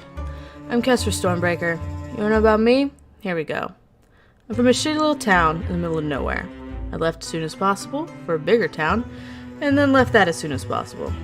I had every intention of joining the Imperial Army and having an illustrious military career, yada yada yada, blah blah blah. Instead, I joined a mercenary group, and I did that for about, 10 years? Went a lot of places, saw a lot of things, broke a lot of faces, and then I made the biggest mistake of my life. We don't have to go there. Instead, we'll talk about the second biggest mistake of my life, joining these idiots. I keep them safe, most of the time, or at least I try. They drive me crazy, all the time. It's great. I don't really have a choice either. Paylor said I had to, or the world was gonna end. I'm that peachy. I like beer, gold, and minding my own damn business. My special talents include blending in and otherwise being completely average. On purpose, usually. What else? I have a horse that talks to me in my brain. Yeah, apparently I'm a paladin or something. It's complicated. Am I done now? No? What else do you want me to say? Okay, fine. Look, I'm not that complicated. As long as I can keep these assholes alive, everything's fine. Hello, I'm Maldi Dubois. It's a pleasure to meet you. Where to start? Well, I was raised by a kind woman in a traveling circus, where I learned all kinds of tricks, like how to read fortunes and gamble without losing. I eventually ended up in Wolfcrest, working with the Thieves Guild, until a question of morality had me fleeing the city with an orphaned goblin girl by my side. Unfortunately, she didn't make it. I traveled alone for a short while until I met Deirdre, and realized we'd be better off together. We met Leona in Ilviness after she ran into some trouble with her family, and I made a wager against Kesra for her to take us to Asbrin for a wedding. Did I mention I'm not one to lose a bet? While in Asbrin, I was kidnapped by members of the Cult of the Dragon Queen, where I struggled between wanting to get rid of the wild, unpredictable powers that had brought me nothing but pain, and possibly learning to control them. But before I could delve deeper into the promise of mastering my curse, my friends found me and intervened on my behalf. It was almost the end of us all, and I left the cult with a sour taste in my mouth. It wasn't long after that I met a mysterious man named Zafaliar, who claimed to know about my birth mother. I also learned that he is an ancient black dragon and a consort of Tiamat herself. Not to mention my father.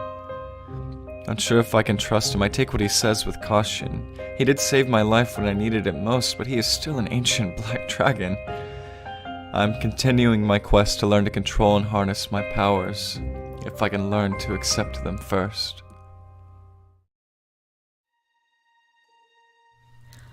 My name is Deirdre Kelly, and I was born in a small village outside of Faybreach. My parents warned me to stay out of the forest, but even back then I was never very good at listening. That's where I met Ectiarn.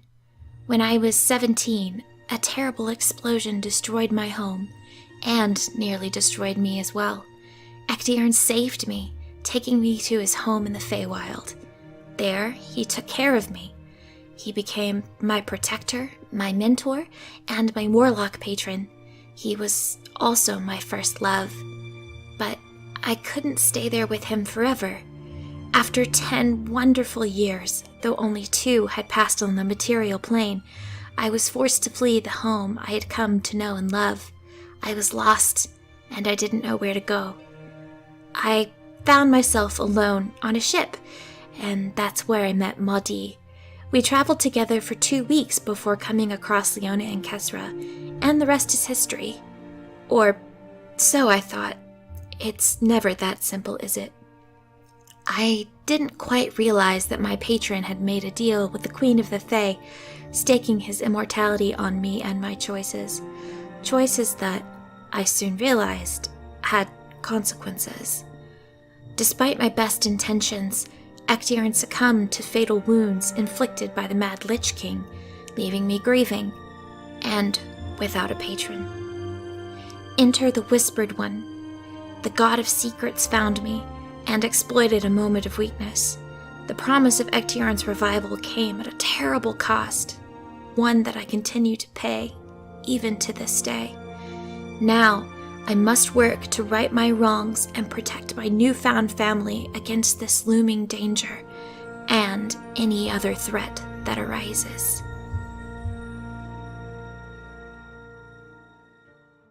I'm Camille, and I'm the Dungeon Master.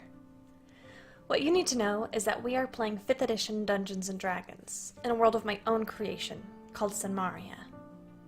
We're using the Dawn War Pantheon, with a few special additions. You might recognize some Pathfinder flair, from the Oracle class to the Goddess Sarenrae.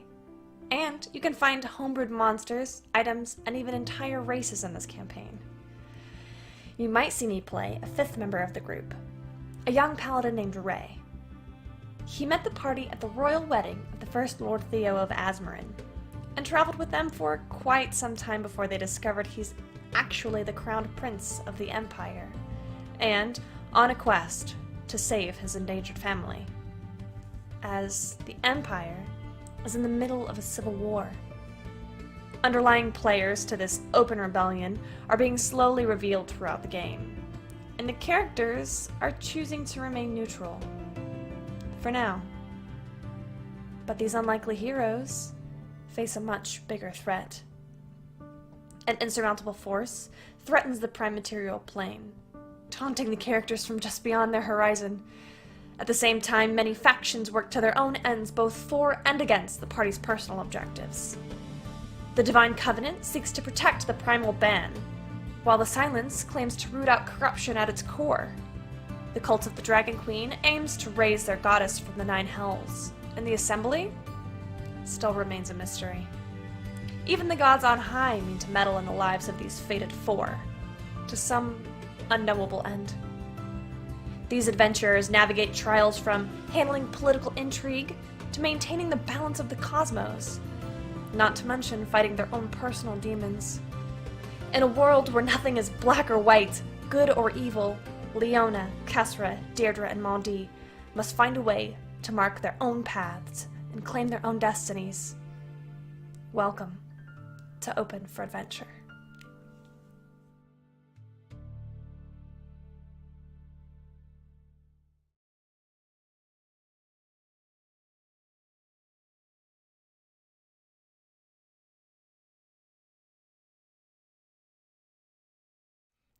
And we're live. Need to be Derek and hustle people. Hi. What's up, guys? Every day I'm hustling. My roommate ate all my food. Lies. I only ate some of your food. Just so happened to be the food you really wanted to eat. My bad. The last of it. It's true. So I'm eating And a hot that's how we pocket die. instead. Hot pockets are pretty great. Hot pockets are great. Take like 2 minutes. Where were we? Oh, right. Deirdre and Sentinel. Going to see the Covenant. Yep. Tell me a little bit about what Deirdre's expecting. Just take a moment to talk about that. Deirdre isn't quite sure what to expect. She's never met with, like, organizations before. That's not her bag. That's not her deal. So I'm kind of expecting, you know, a tavern-esque thing. We're gonna go, meet up with a group of people, have a couple drinks, because that's all I know. Because that's what Kester does. I mean, that's fair. To be fair, if you ask Kestra, she'd be like a bunch of people sitting around a table. Maybe there's some papers on the table. What you get is a little different.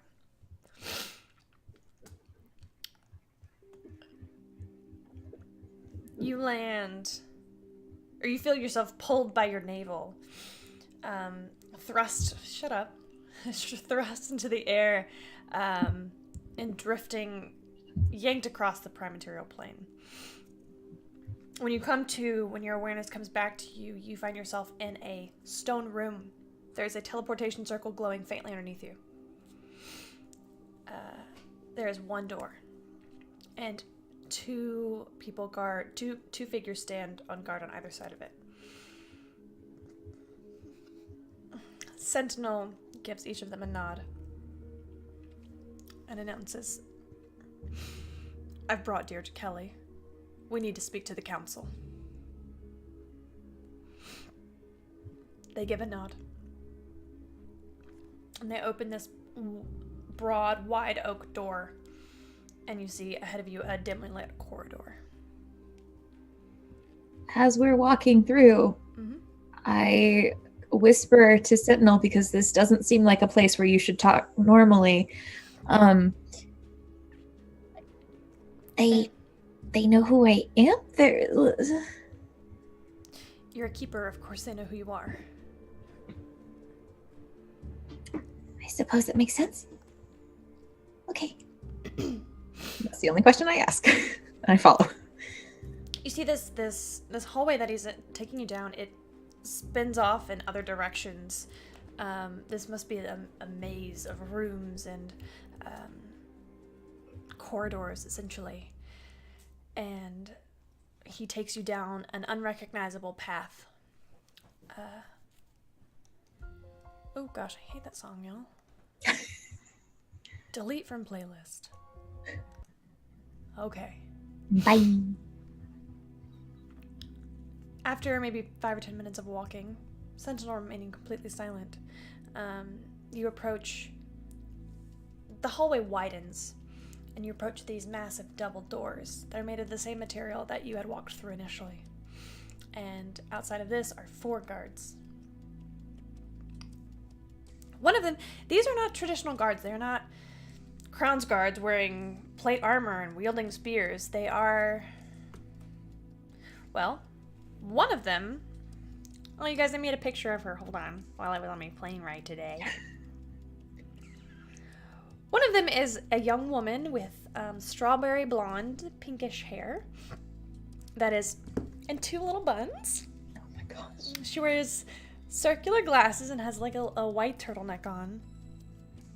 And she stands with her arms crossed. This is her. She's very cute. I'll send it to you guys in Discord. because I love you all. Thank you. Boop. She appears very lithe and very, very tall and thin. Half elven ears stick up from her ponytails, her fun buns, and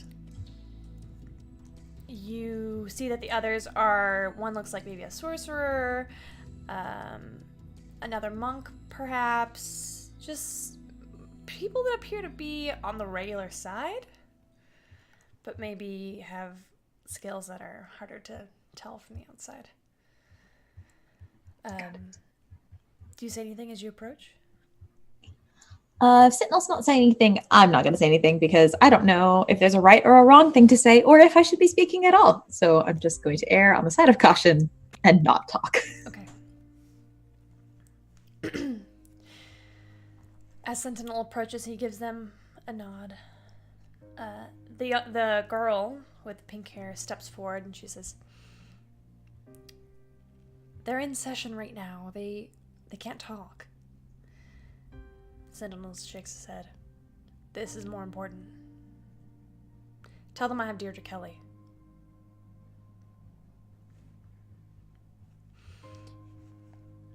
This young woman, and you hear him call her Sloane.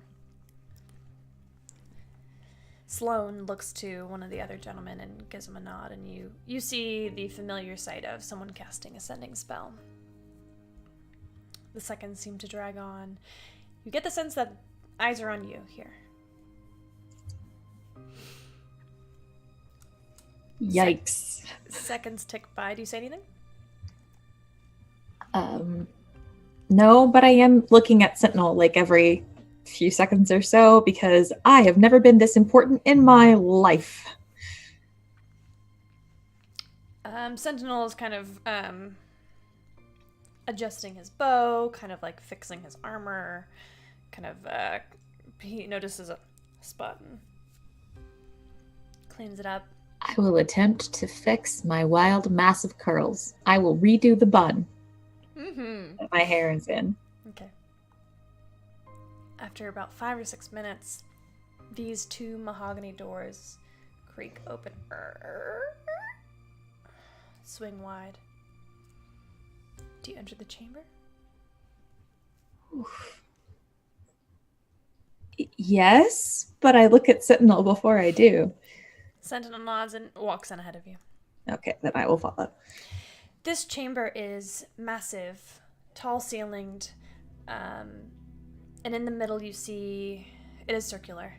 There is an entrance into the center, and then all around this center circle is a table. This table would make a complete circle except for this entrance part that you're in right now.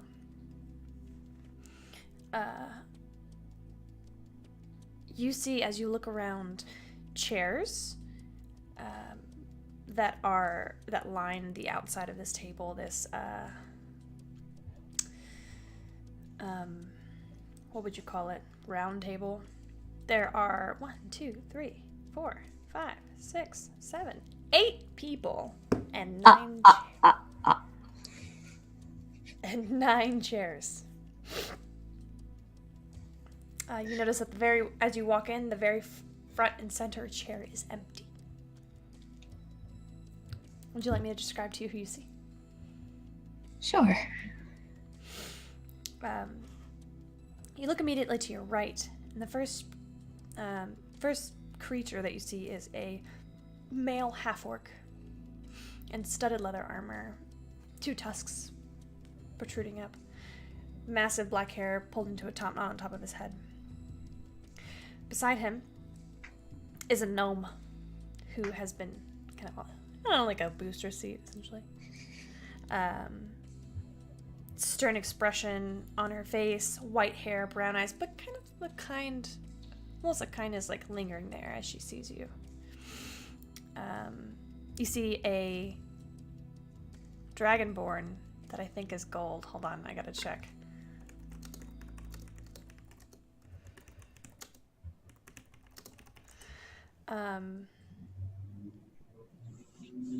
a gold dragonborn. Next to it is the empty seat. And then you see a dwarf with bright red hair. She looks young for a dwarf, maybe in her 90th year.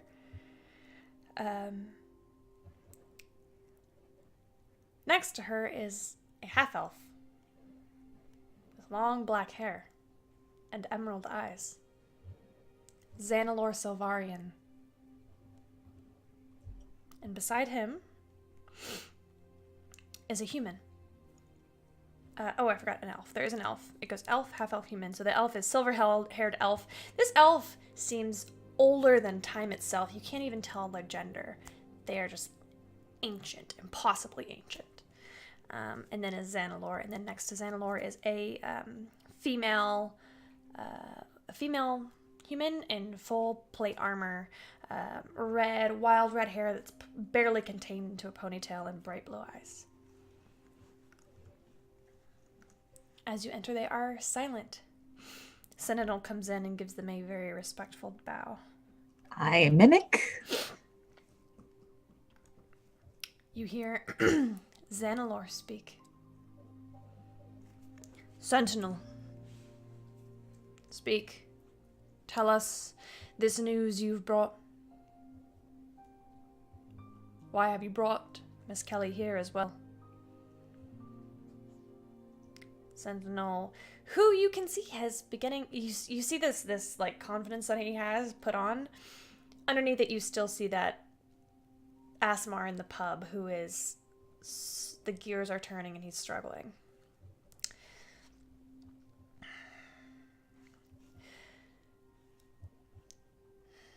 Deirdre Kelly and I were training in the White Cliffs when we were ambushed by a pack of devils.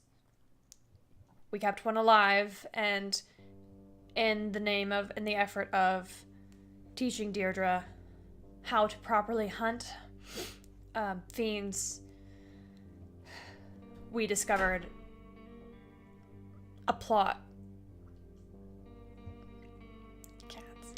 We discovered a plot to for the assembly. They plan to attack Fieldcrest. You hear a murmur go around. As you know, this town is very important.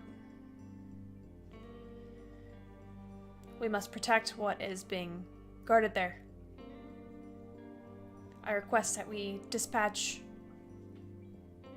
our watchers promptly.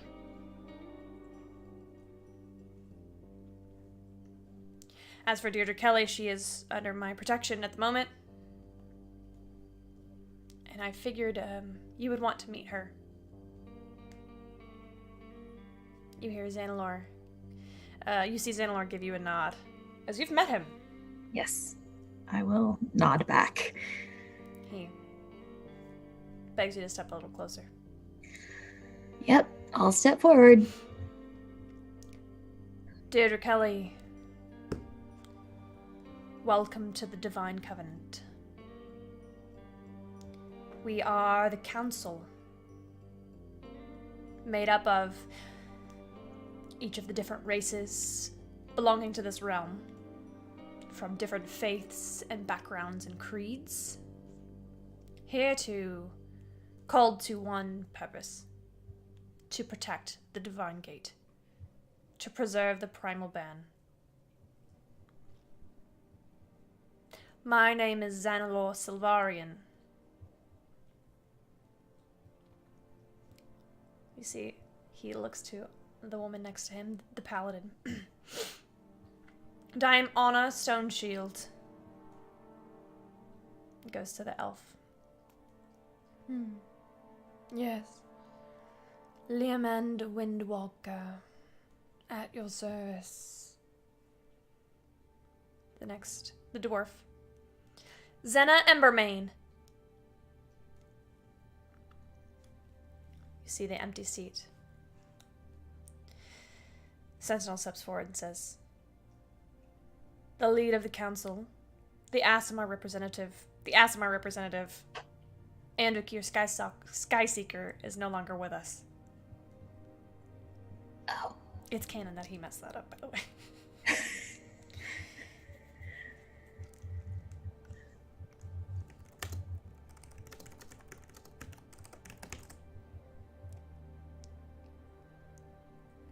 One second.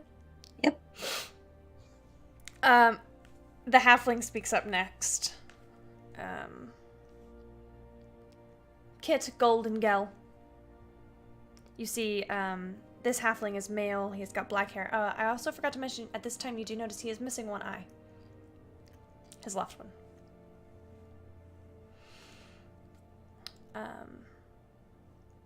The gnome. Hilda Hops. And the Dragonborn, whose name we are desperately trying to remember, introduces herself as something Zorakis, guys. I don't. It's somewhere. I'll find it. Ask you about this. I'll find it. It's somewhere.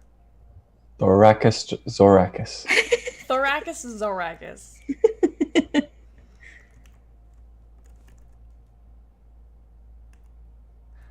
Oh, her last name is Calandriac. Zorakis is the ruler. Mm-hmm. She introduces herself as Hyacir Zorakis, Calandriac's niece. We'll figure Quite it the title. Yeah. I'll find it. I'll find it. All right, I I'll trust find you. We'll get back to you on that.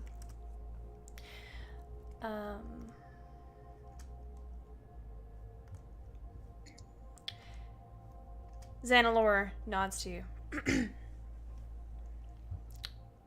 Welcome. I think there is someone that would like to meet you. Of course. Zorana. Zorana. Thank you, ma'am. Zorana Calandriac.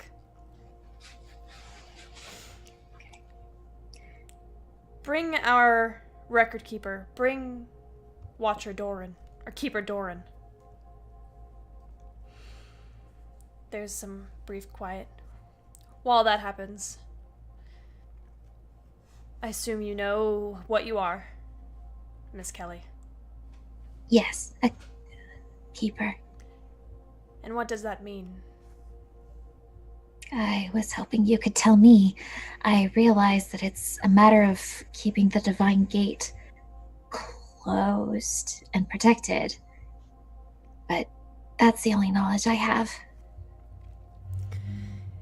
You hear the human speak up. Yes, that is close. However, there is more. The elf, Liaman Windwalker. As long as there has been the Divine Gate, there have been keepers. And as long as there have been keepers, there have been watchers. Watchers protect the keepers. They protect the gate. Keepers are the only way to access the gate. Exactly how that is done is a secret that has been lost to time. And we prefer to keep it that way. That way it does not fall into the wrong hands. You hear the dwarf speak up. Keepers are being hunted. They always have been. By people who want to take control of the gate. So far, no one has been successful. Part due to the lack of their own knowledge, but part due to our efforts. Your mother was a part of the council. She was our previous record keeper. Oh. She left her post some time ago.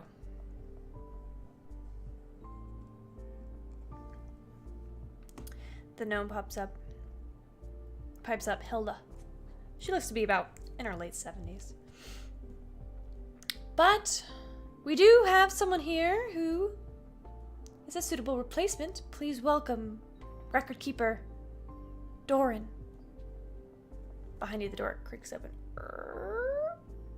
And in walks an older gentleman, and his maybe looks human. Maybe 60s or 70s. You recognize him immediately because he looks exactly like your mother.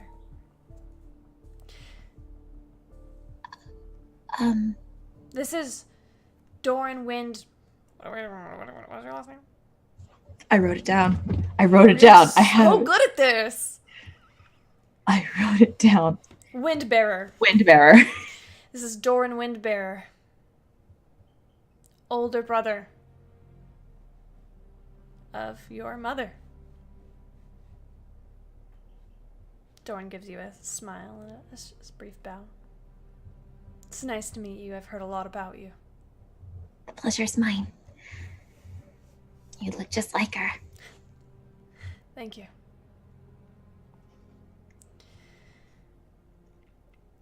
Behind him, you see a human male. This male has dark skin, tanned, heavy dark brows, curly black hair. Kind of like a stockier version of the prince. Older.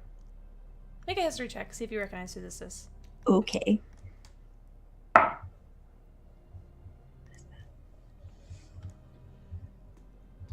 History. 13. You recognize this as a Mossier, but you're not sure who it is. Okay. Well, there's only really one that's alive right now. That's Rodolfo. Rodolfo. He was part of the Seven. Oh. The infamous group of adventurers who became legends in this realm. Yes. You also know that he is the Queen's cousin.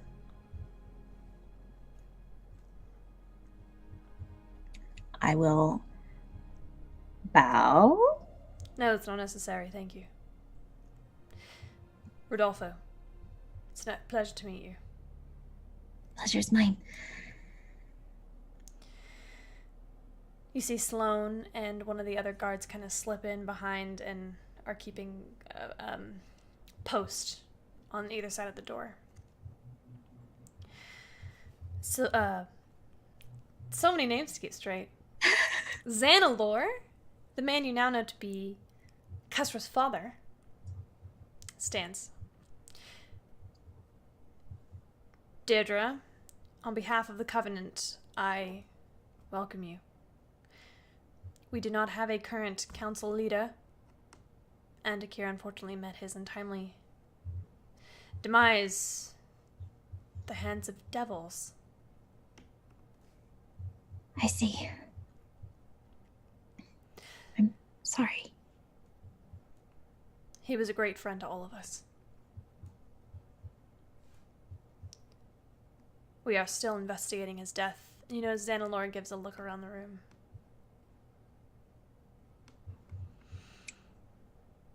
Now, as for Fieldcrest, we will dispatch 5 watchers. And you, including you, Sentinel. And Deirdre, will you go with him? Yes, I don't think my training's quite done yet. Sentinel says, it's not.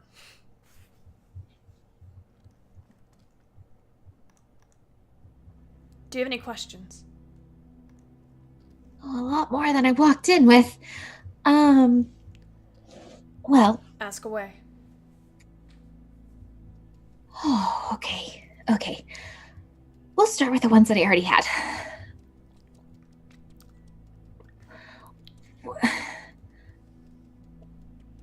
Well, okay. What does it mean to have a corrupted mark? You hear some whispers. You're referring to Maudie Dubois, aren't you? Yes. Yes.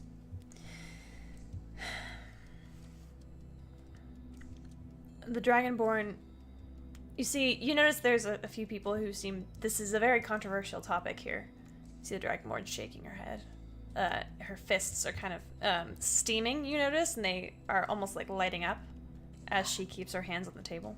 I will fight. Xanalorn gives her a nod. Gives you a nod. Yes. Maudit Dubois is... Well, we are not sure if he is a keeper. We are aware that he has a mark. However, after some investigation, we have reason to believe that because of Tiamat's influence over his birth, that he is on some level in their control. That his facilities are not entirely his own. That he may have destructive powers that he cannot control. That he may be used as an instrument in their revival of their queen. I've heard this. There are some who think that he should be dealt with, but we are not in the business murdering innocent tieflings. And that is decided.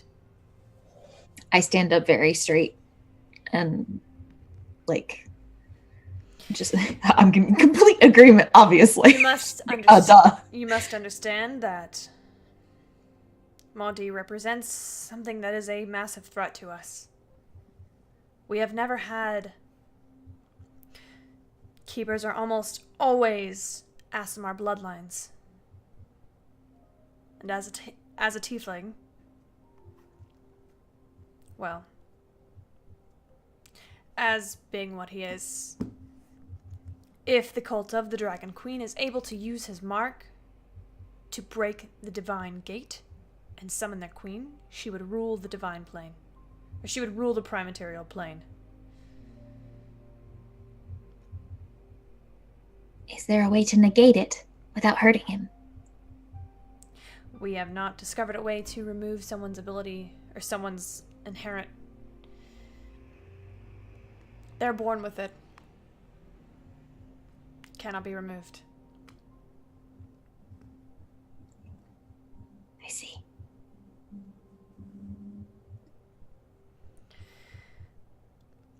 We are looking into exactly how Maudit was created, if you'll forgive the term.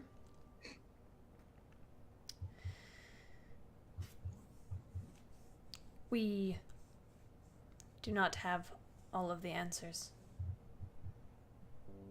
No. He is part of a very important Aasimar bloodline.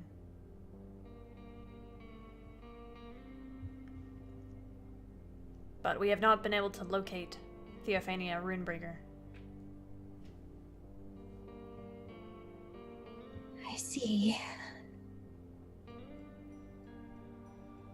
You see that the half-orc pipes up. Oh, he didn't introduce himself. The name is Ryo Bloodbane. Pleasure. We do suspect that she is in Raishar, though. Possibly hiding out at one of the temples there. Sure. However, we also have reports that she is dead. And that this is merely a cover-up. We have not had the resources to investigate. So, we have left it as is for now. We have bigger fish to find.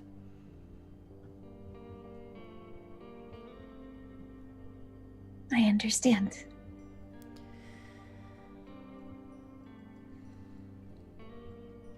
What are your other questions? Oh, what?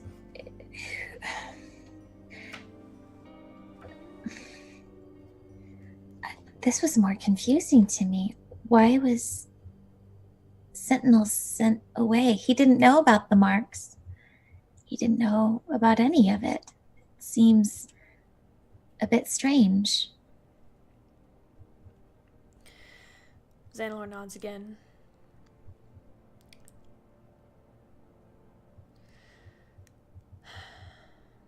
Sentinel's parents were killed by cultists of the Dragon Queen. And he was taken. One of our undercover agents was able to smuggle him out, but he was kept away for his own safety and to isolate his training.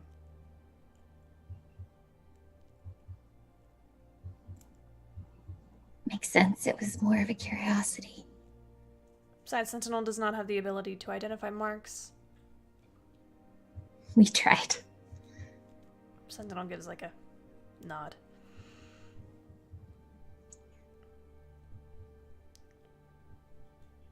What else? Really, it's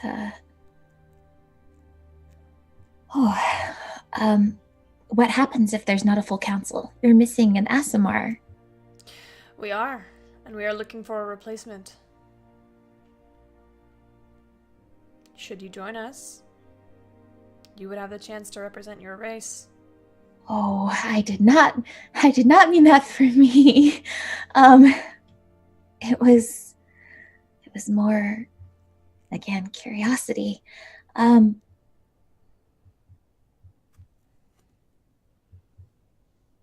I look over at Xanalor. Do you know that one of yours is one of mine?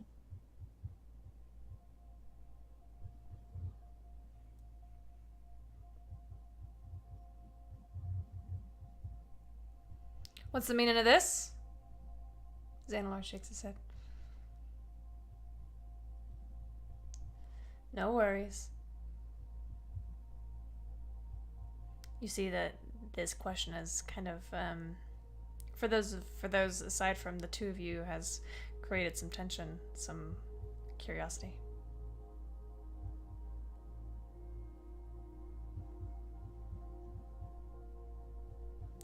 We can speak privately after this. Of course. Apologies. Do you have any other questions for the council before we dismiss? Yes. When I finish my training with Sentinel and we take care of this incursion in Fieldcrest, is there a way I can get back in touch with you all? Yes. We will speak of this privately as well. The council has other business to attend. Of course. Now, esteemed council members, if you'll excuse me. I give him a nod. I will rejoin you in 3 hours' time. They all kind of stand and begin to shuffle about and speak amongst themselves, and it's a little chaotic. Xanalor comes around and gently, very carefully touches your elbow and says, "Follow me quickly." I follow. Is Sentinel coming? Sentinel looks, and Xanalor just goes. Sentinel does not want to be left alone here. Yeah.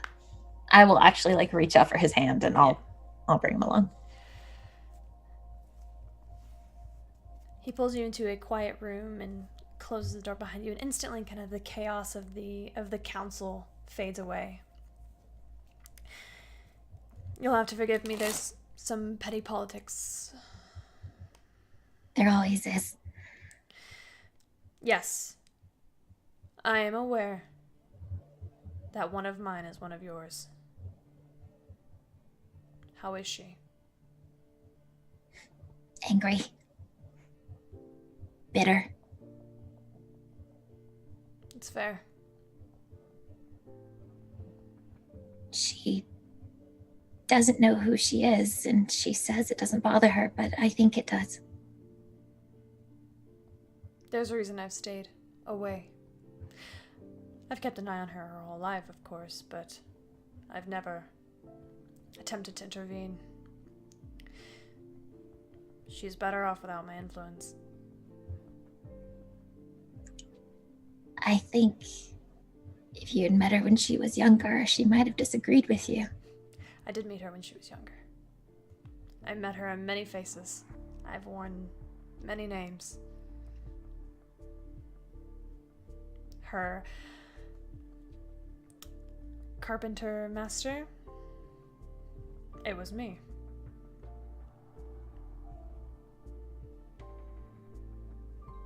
Her field leader and her first mercenary was also me. She's never been far from me. Well, I find that reassuring, but that is not something I will be telling her because it will not be reassuring for long.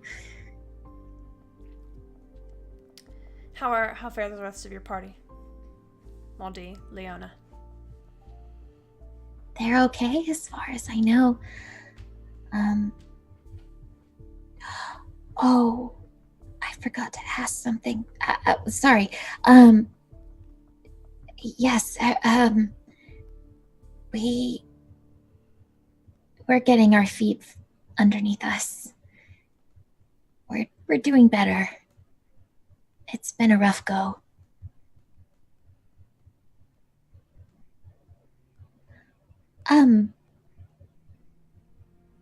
You said you lost track of my mother.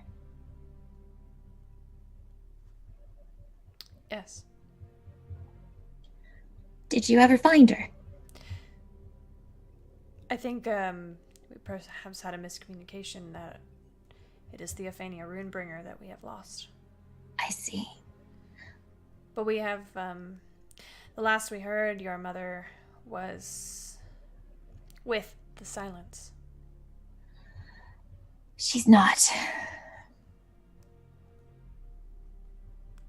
Where is she? She's in a mountain, in the desert, with a dragon? Can you be more specific? Yes, if you can bring me a map, I can point it out to you. He minor illusions a small map. And I will point.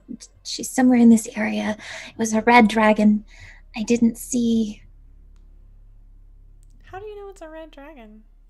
Because you said so. I said so? Yes. Oh. You said he was a redhead. He is a redhead. He was in an elven form when you saw him. Yes. I think How else do you know it's a how else do you know I think it's a red dragon? literally everybody thought it was a red dragon. I don't think It was heavily inferred. Yeah, okay. I'm just saying. I'm just saying. Okay, thank you. You said a red dragon. Looked that way. They were transformed. So I can't be certain, but That is important information.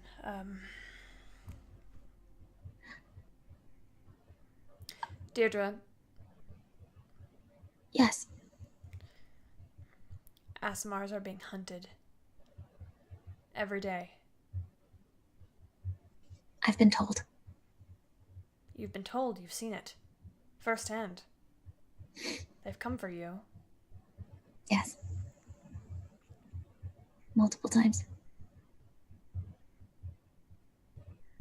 We are trying to rid the prematerial plane of the assembly. We cannot always agree on how to do it, but that is our goal. Deirdre, I want you to join us. You don't have to leave your friends. In fact, I would prefer if you didn't. Become a member of the Divine Covenant, like your mother, like her father, his father, his father, like every windbearer, like every windbearer before. Your bloodline is an important one. What would... Oh, my apologies. And I would prefer if we were allies, if we could count on each other. Because when the time comes and you need our help, we can be there.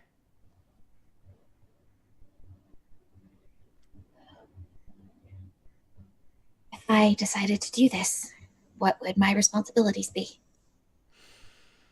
You can be as involved or uninvolved as you'd like. Honestly, I would prefer if you would join our ranks and eventually become the Aasimar council member. However, I recognize that may be a long way away. For now, it would be keeping an eye on, as you so put it, mine. As well as letting us know of any fiendish movement. Keeping in touch with Sentinel here.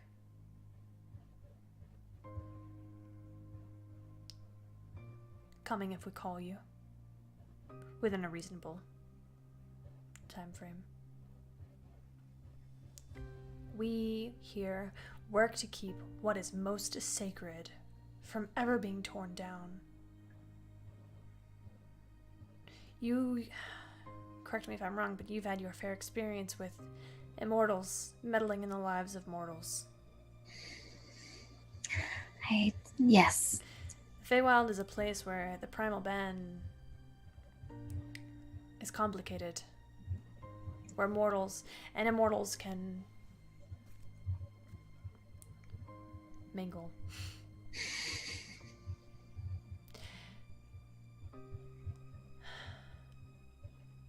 There are so many different things that could happen if the primal ban is taken down. If the divine gate were to open even a fraction. Because, sure, it would be great to have Pelor here, guiding our crops. Moradin, forging our swords. But what about Vecna stealing our secrets? Or Asmodeus?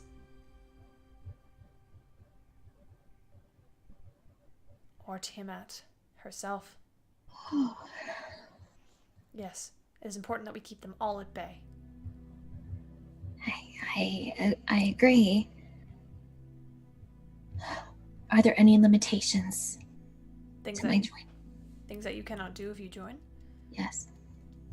Preferably, we ask that you not share our secrets with members of other organizations unless it has been approved by us first. Especially the Silence. We have a very, very tenuous relationship. In some ways, we are at odds. In some ways, we are the same page. Could that information be shared with me? So I know what to say and what not to say. Everything that you've heard here so far is free to say wherever you need to say it.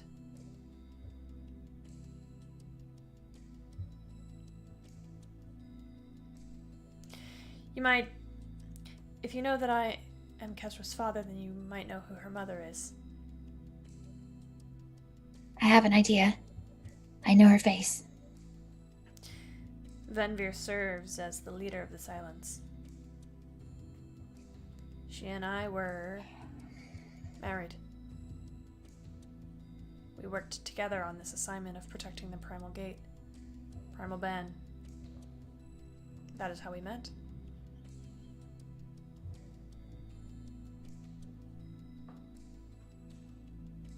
I see. She is a Feywild native. She had been there much longer than she has been on the Primatorial Plane. But she understands people. She understands the need to keep immortals and mortals separate. At least she did for a time. And pardon if it's too much, but what caused this rift? Make a persuasion check. Sentinel, step outside. Yikes. Sentinel gives a obedient bow and steps outside. Natural 18 plus 5 is a 23.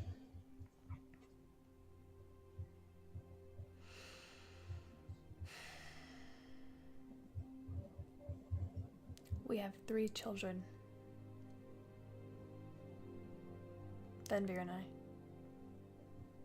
Oh, Soren, Viara, and Deala.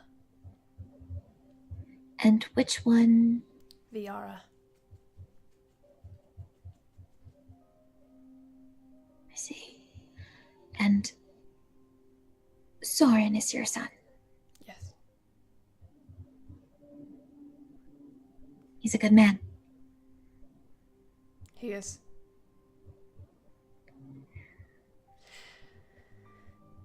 When Deala was a few weeks old, her mother took her. Oh. And attempted to swear her into the silence as a legacy.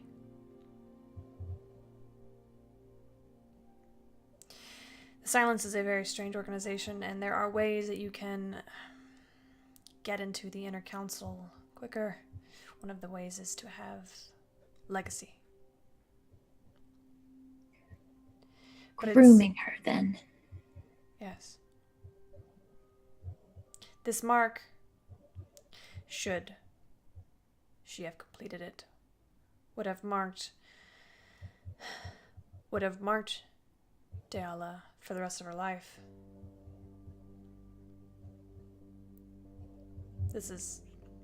I cannot get into the details of it. I do not know them all myself, but it's not something we agreed on. And at this point, Venvir was growing out of control with her ideals. She had an influencer, a previous lover, an Archfey. And who was that? I think you know.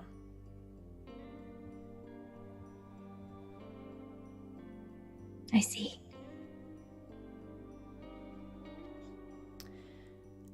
Actaeon and Venvir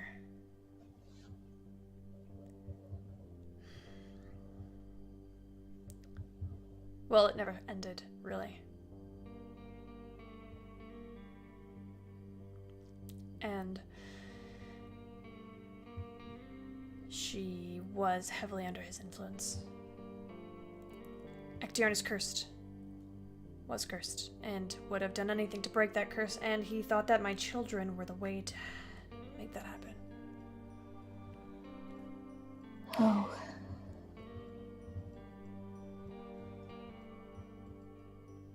So, I wanted to get them away from his influence, so I hid them. The girls. He did not seem interested in Soren, so I kept Soren as he was. But I split the girls up.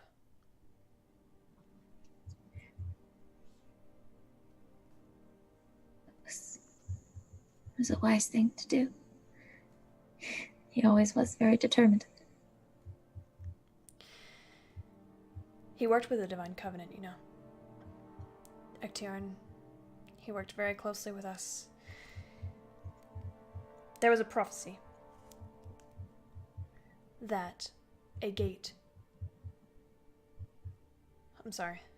keeper would lead to the destruction of his curse.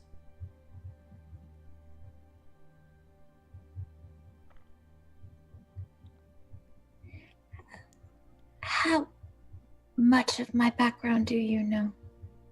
Enough. So you think it's possible that what he was trying to do to your daughters, Do not misunderstand me. I do not think he was trying to do anything to my daughters. I think he was desperate. I think he thought that, I don't know, Sinestra's prophecy was all he could think about. And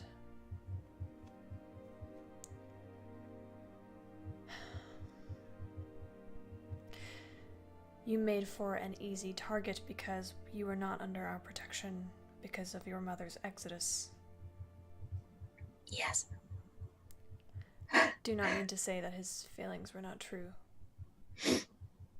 No. But you must realize that he is He is immortal, was immortal. And they do not think like we do. They do not love like we do. Even Venvir does not love like we do. She sees people as means to an end. That's what she saw our children as. She wanted them to raise them in the silence, to be a part of her organization, and all I ever wanted was for them to be free. She's to be pitied then. Children are a gift. They are. They are. I am not pretending that I made the best decision. I know that trust me, I abandoned their whole lives with me for it. I think you made the best decision that you could, given the circumstances. Perhaps. Time will tell. History will judge. In all of my 135 years of living, well, I'd say I haven't always made the right choices, but I am attempting to now. Can I answer any more of your questions? Oh, I just have one more. What is it? When I was a child, my mother had a book. A book? Yes. Of names? And pictures, yes. Where is it? It was in her home. The one that was destroyed by Fiendfire. Yes. I don't know if it survived.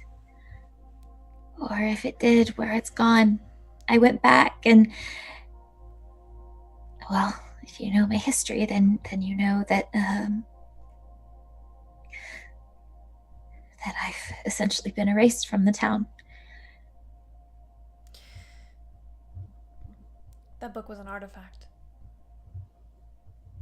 of the Covenant.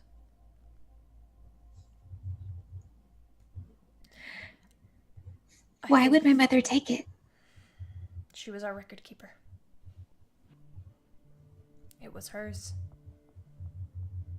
It was her duty to record, to follow the lines, the bloodlines.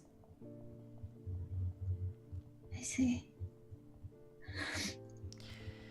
If that book was in that home when it was destroyed by Fiendfire, it is gone. Fiendfire is one of the only forces that could have destroyed it. And if that is true, then we are at a great loss indeed.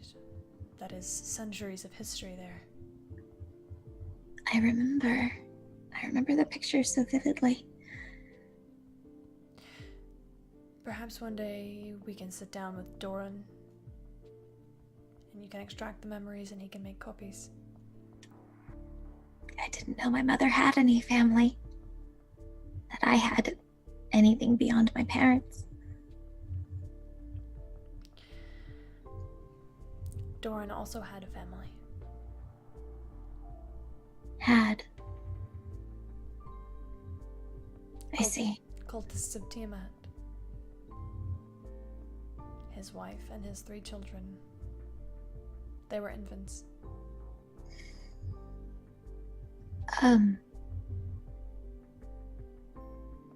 This is probably outdated information, but I guess I should let you know.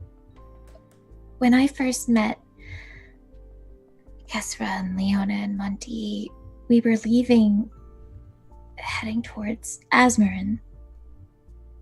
And we did run into some cultists. Of the Dragon Queen, yes. What are they after?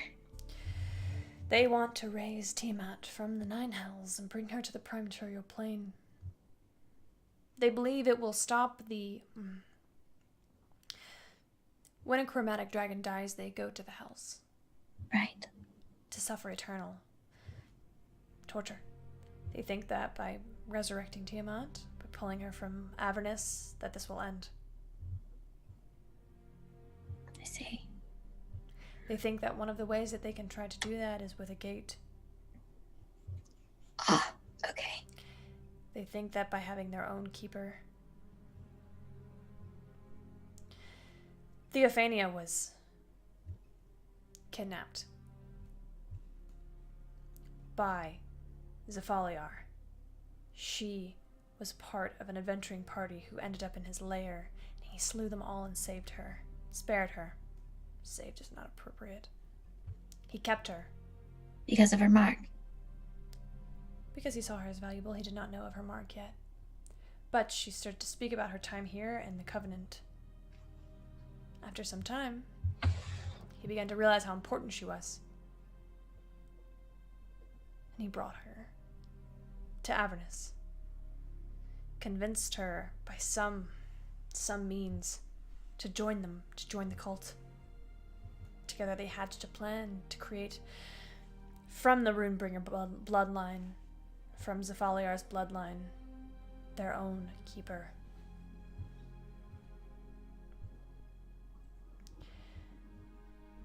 I will not sugarcoat it for you. Many in this organization would like to see him dead.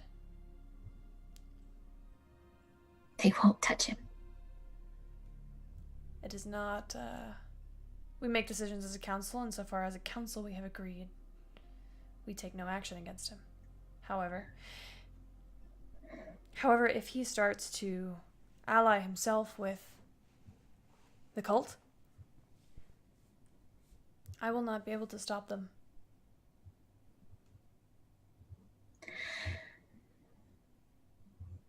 I think what you're doing here is important and necessary work.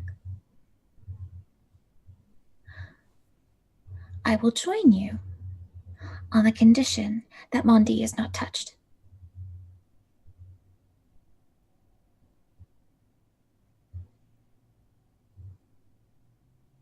Or harmed. Or bothered in any way, shape, or form. He seems very important to you. Yes? I have no doubt that he cares for you in return. And I have no doubt that because of your love for him, you see that he is good.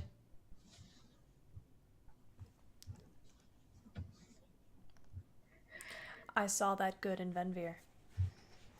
I still do. However, she made choices that I never believed that she would be able to.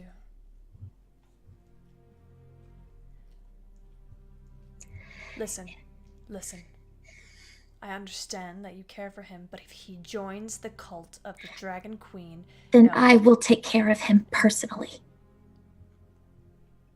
And do what? Kill the man you love? I doubt it. Bordering on that He is condition, making those decisions, and he is not the person that I fell in love with.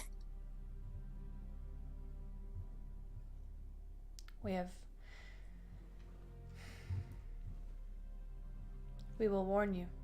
We will let you know. Bordering on him joining the cult of the Dragon Queen, he will not be harmed. But the day that happens,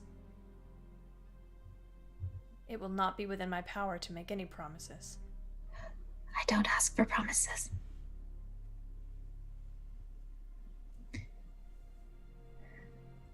Very well.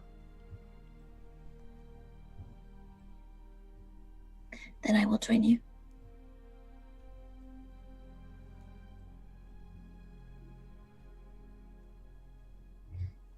I will join you. I will keep yours safe. But I need you to know that I also keep mine safe. I fully understand.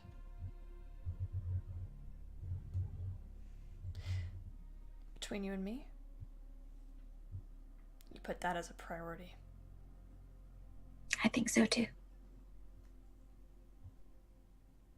They're my family.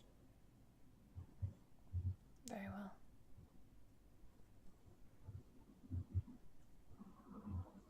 Do you have any other questions?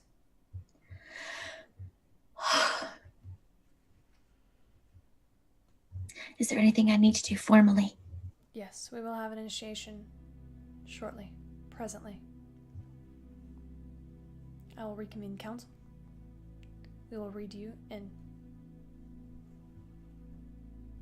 I understand. Thank you for your time Deirdre, and for understanding. Yes.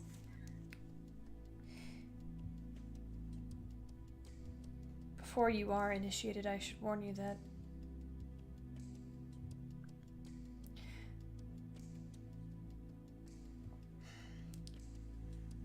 in the last 100 years we have had issues, systemic issues with moles. It has been enforced that the policy is that any member found delivering information to other organizations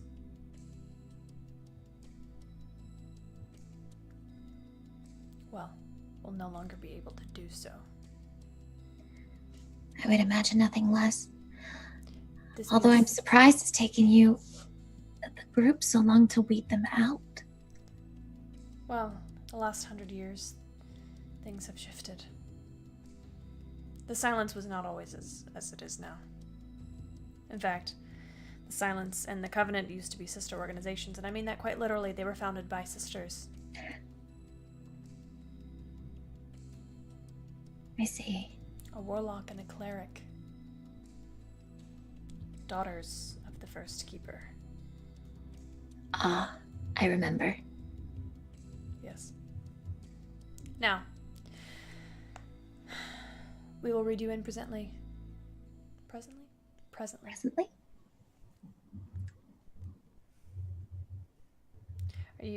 Do you accept this condition that if you join another organization, that there will be a penalty? I've had no other offers. I say this because though I will be trying to keep you safe,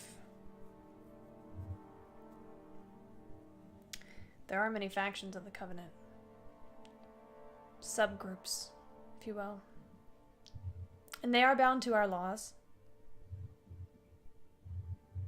But everybody politics. Yes. No. Otherwise, we do not have a mission.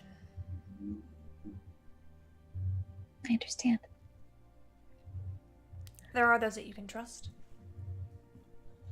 The elven and the human representatives, as well as the half-orc. But be wary of the halfling.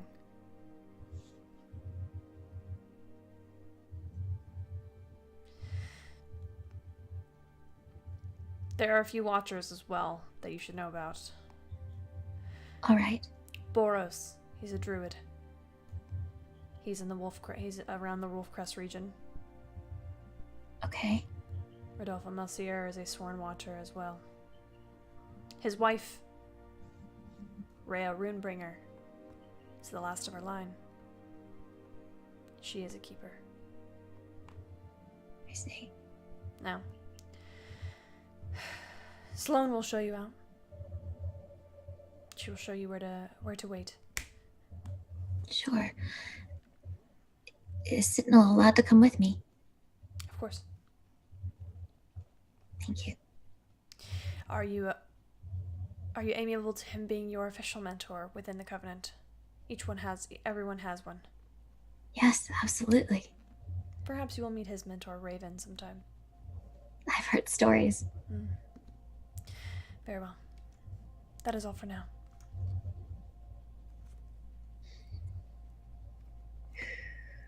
As soon as he leaves, I'm sifting back through the information, just in general. Do I believe what he's told me? Yep.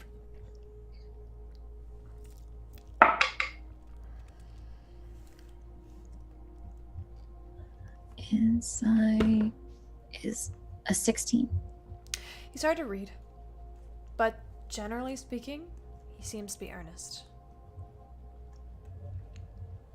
The more time you spend with them, the more Kessler you see.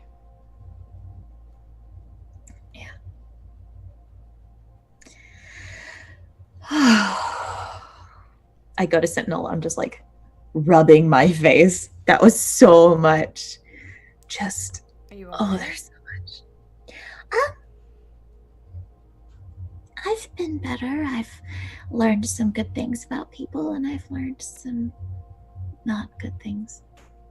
Welcome to the Covenant, I guess. I hate it here, by the way. Not at the Covenant, just like here in the building. This reminds me of the Fae Court, just not as overtly. Actually, you know what? I've been to the Fae Court. I kind of prefer that. Yeah. You want to take Oberon, it's always fun. Well, let's go get some grub. Sure. I'm supposed to be initiated. Oh, you're joining the Covenant. Yes. You're going to be my official mentor, apparently. Me? Are you sure? Yes.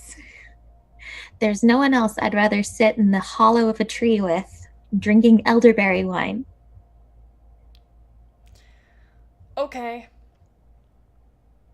Alright, yeah, let's go. Leona, Kesra, Mondi, Marshall, Ray, what are y'all doing? Absorbing. You know, I got a sudden headache. It's I would fine. have sent a message to Deirdre at some point. When do you send this message? I mean, we're going, right? Are we going? Yeah. We need to go fast if we're going to go. Then I would probably tell Deirdre immediately. Okay. What's the message you sent to Deirdre? Hi, Deirdre. It's Leona.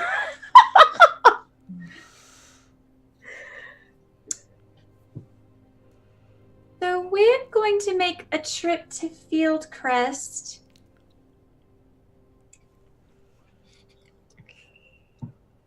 Nothing to worry about. That's a lie. If you want to meet us there, that'd be fun.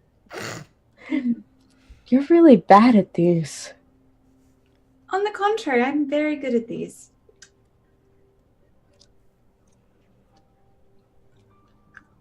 Love you. Okay, bye. Deirdre, you do get this message on the second day. At this point, I'm gonna save your initiation for either a solo session or a Patreon thing. We'll see. Mm-hmm. Hey guys, join our Patreon. Yeah. This message comes to you as you are getting ready with Sentinel, Sloane, and 2 other Watchers. You guys are arming and getting ready to go into this fight, essentially, and you know exactly where it is. Leona, what a coincidence. We're going to Fieldcrest too. Probably for the same reasons. I'm bringing friends. Oh. And more information that I know what to do with. Oh. Love you. See you soon. Is she all right? What did she say? She's coming too. She's bringing friends.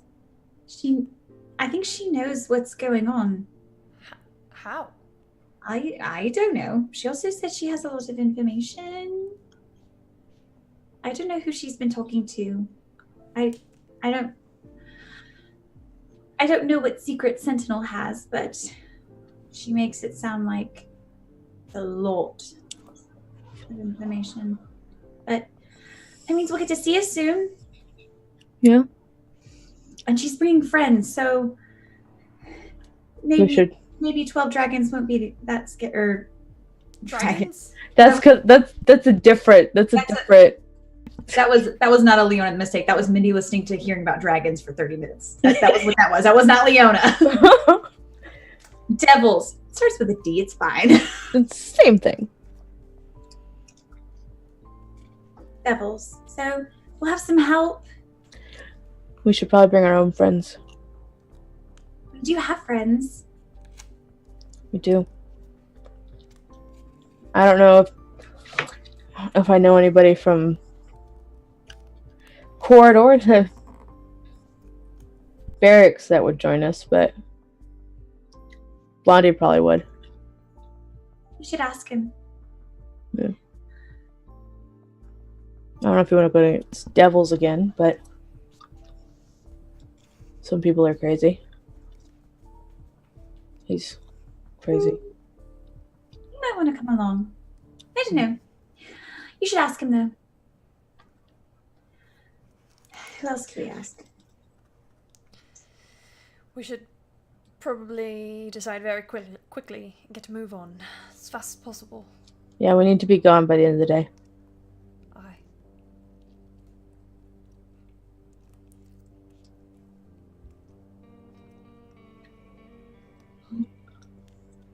It's up to you all.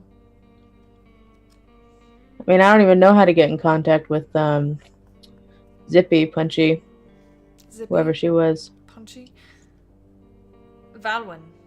I can No, send a message. that one. Or we have a coin. He's actually the easiest one to get in touch with.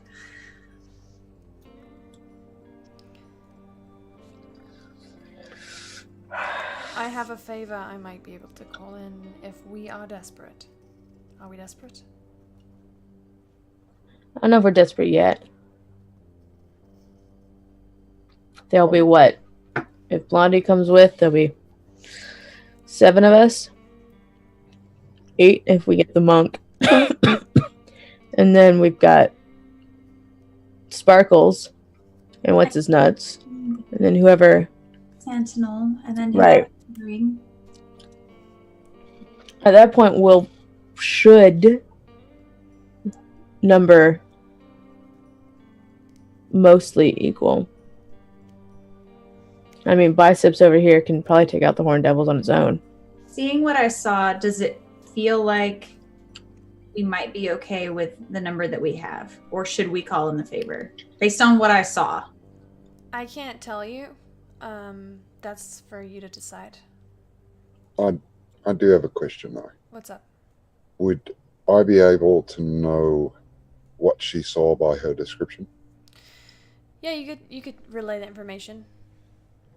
Essentially, she saw a number of imps, probably 2 or 3 spine devils, 3 or 4 bearded devils, a couple of hellhounds, 2 or 3 barbed devils, or no, I'm sorry, not barbed devils, a black Abishai, which you guys have seen before, and a chain devil. That sounds bad. I will say, call everyone.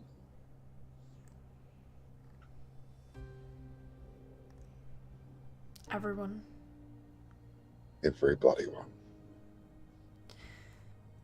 I'll talk to Xandrin.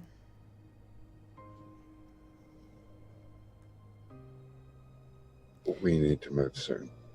I'll go get him. If they can't leave with us today, then they can meet us there. And if they can't meet us there, then, well, we do without. What did you say, Leona? I can't hear you. Someone should. We can hear now. Maybe someone should go with you. No, I'm alright, thank you.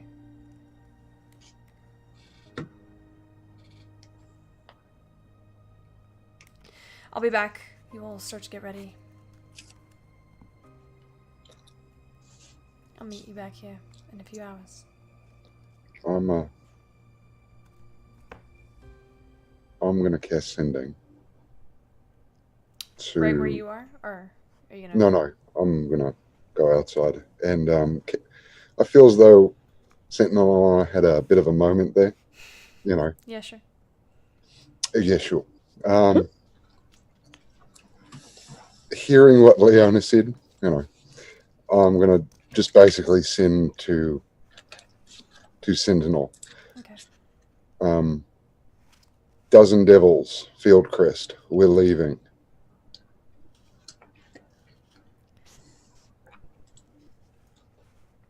You hear in response, 16 devils.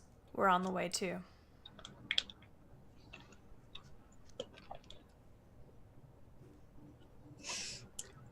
I'm gonna go get Blondie.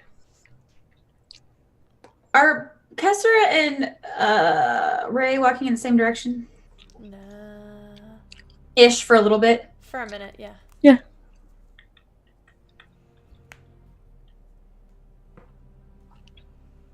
Go What ahead. does that Do it. what does that face mean? Do it, Mindy. I'm gonna follow Ray. Okay. Stealthily? Yes. Roll for stealth. Buddy system. I love how you think that Chuckles is gonna let you out of his sight. I have my buddy. He just doesn't know that I'm his buddy, maybe. He doesn't know. He doesn't know that we're buddies right now. That's a 26. That God. means you're passive, Maudie. Jesus. And Marshall. Leon Just- disappears. I would have said I was okay, that's fine. What would you have said you were doing? I probably was walking with Kestra and then told Kestra I'm gonna go hitch up with Ray. Okay. Oh, okay. It's fine now. Sorry. You follow Ray to just outside of the keep. One of these houses similar to the one that you and him entered on Elena's. And you hear, you watch as he approaches seemingly a random house. Knocks on the door. A few seconds go by. Xandrin opens it. Gives him a big smile. Pulls him in for a hug. Ray kind of takes a half step back out of the hug and... Do you want to try and read their lips? Mm-hmm. Make a perception check.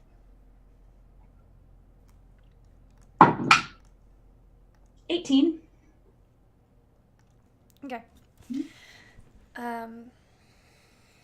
can kind of hear it.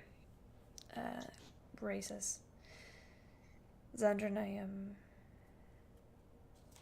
I know what I said the other night. I'm sorry. Xandrin replies, Are you really? What do you need this time? I wouldn't ask you if it wasn't important. I know you have experience in battle, and I need your help. Meet us in Fieldcrest.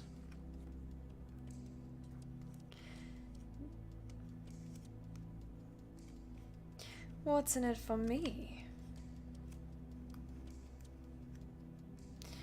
What do you want? Xandrin kind of does that like finger walking up his chest thing. How far away are they? 60 feet. Okay.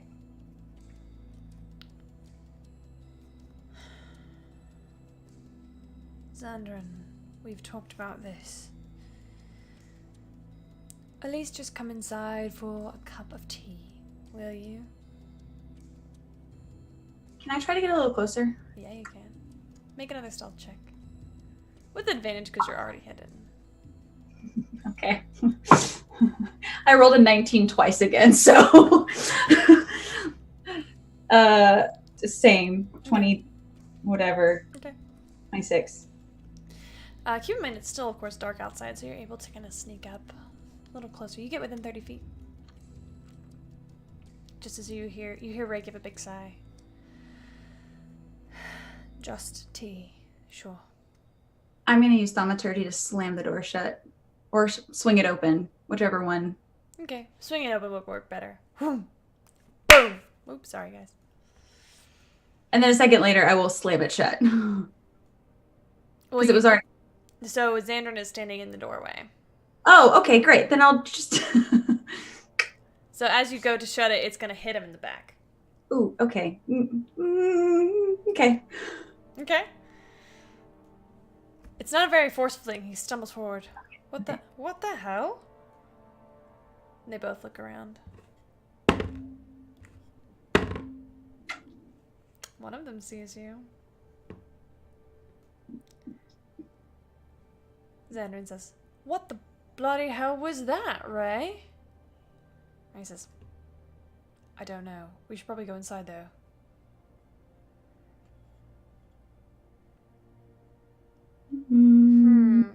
Xandrin is not convinced and he starts to look around. But he still doesn't see you.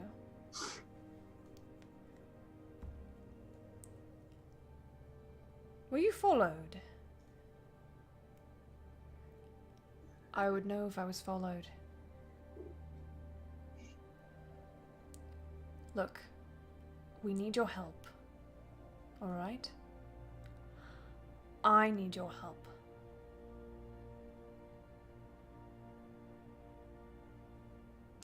Will that bard be there, Leona? Yes, I will. Yes, she will be there. I like her. She's very pretty. I didn't know if you could find one more beautiful than Iris, but you did. Well done.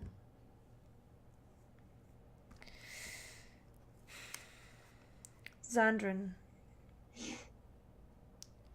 told me to not. Let's go inside. Quickly. He goes into. They both go inside. Close the door behind him. Behind them. What would you like to do?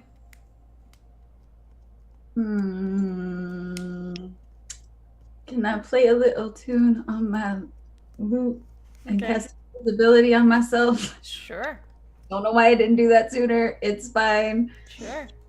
And then are there any like windows?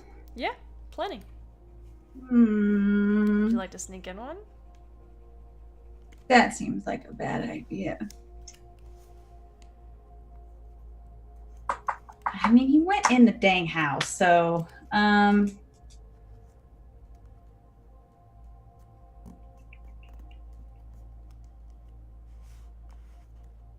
What are you gonna do?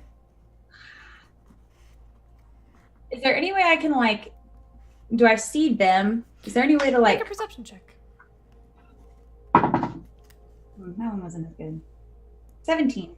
Okay. You kind of peer in through, especially since you're invisible, you feel more free to kind of like boldly put your face in the window. You see that they. Can we see that again? No. They are now sitting on a sofa by a fireplace, and you watch as Xandrin does the arm, and like they're like facing each other. Ray kind of pulls back a little bit, and he starts doing a lot of gesturing with his hands. You know Ray, and he seems really nervous. Can I cast thaumaturgy again? Am I close enough to the fire? You said they're at a fire. Can I just have the flames get really, really dim? Okay. You do so. Yeah. For a minute. And then get really, really bright. Just, they're freaking out.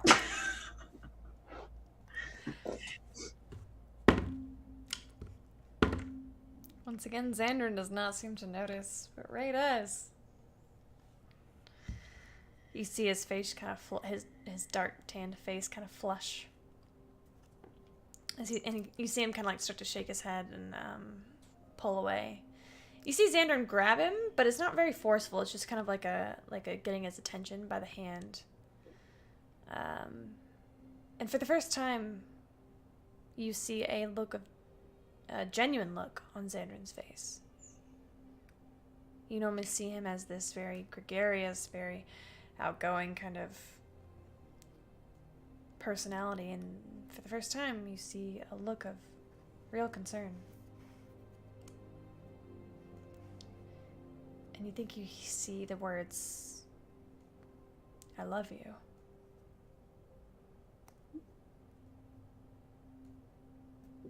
Said from his lips. Ray stops, still standing. You might notice a slight tremor.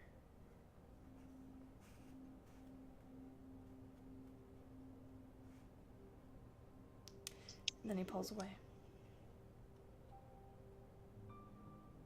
And he goes to the door.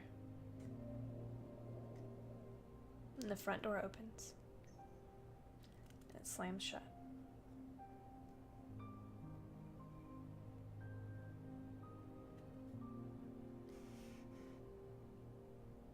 What do you do? I creep back around. How does... I guess I probably try to catch a glance of Xandrin as I'm creeping up, but I'm trying to get visible reactions from both parties. More Ray than, but both. As Ray leaves, you see Xandrin's hand fall to the place where Ray was sitting, and his gaze there too, and he seems a bit mixed, somewhere between jealousy and hurt. Maybe fear. And then as you kind of walk across, you see Ray is, he's standing on the front porch, and you notice he's not moving. He's standing there, fingers to his lips. You see tears in his eyes. He does that guy thing where they like wipe it away with the base there. The base of their hand, and runs his hands through his hair, kind of out of nervousness or anxiety. And he takes a deep breath, but you notice that his chest is trying to forcefully expand. You recognize what it looks like to hold back emotion. He shakes his head as he lets it all out. Starts to take a few steps forward, down the stairs, into the street.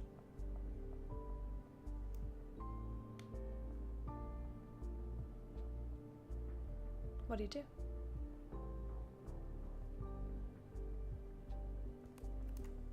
Nothing for now, because I don't know that he saw me. You would know. Oh, I would? Mm-hmm. Okay. Oh, I guess I wasn't invisible for that first one. I probably caught. Okay. That would make sense. Okay. I will drop the invisibility. I will approach. What are you doing here, Leona?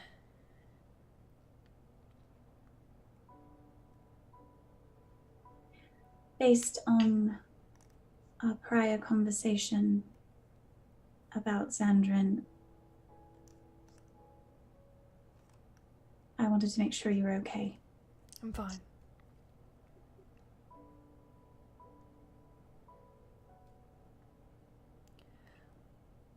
You have a very interesting definition of fine. It's Paladin's definition of fine. I thought we agreed that it was okay to not be fine.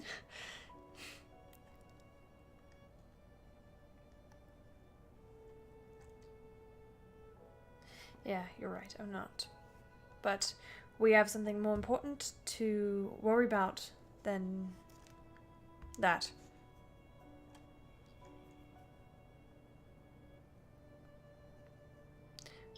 Did you watch all of it?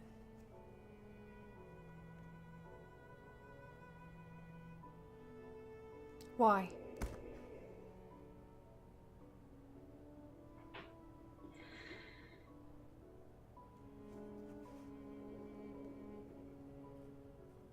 You said that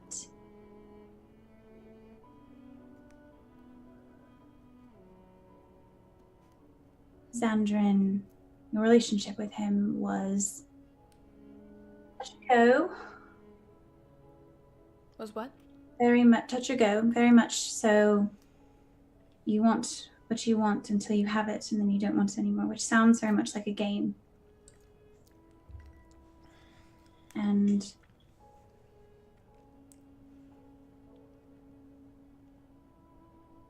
I know you're not the type to play those kinds of games.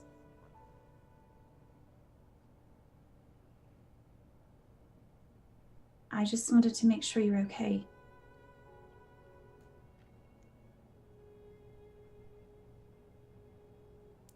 Why follow me?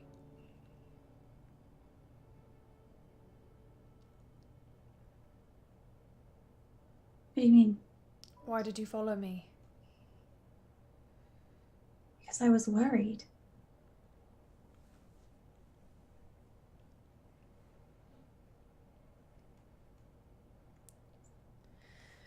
I'm sorry, No, I'm sorry.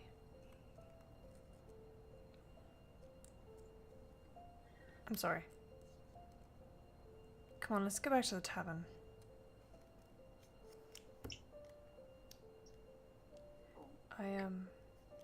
I don't think he's going to help us. I couldn't give him what he wanted. I never could.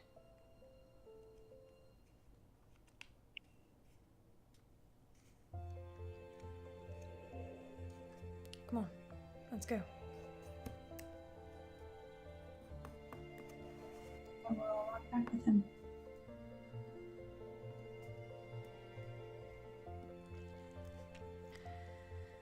As Ray and Leona make their way back to the tavern, Sentinel and Deirdre get ready for an upcoming battle.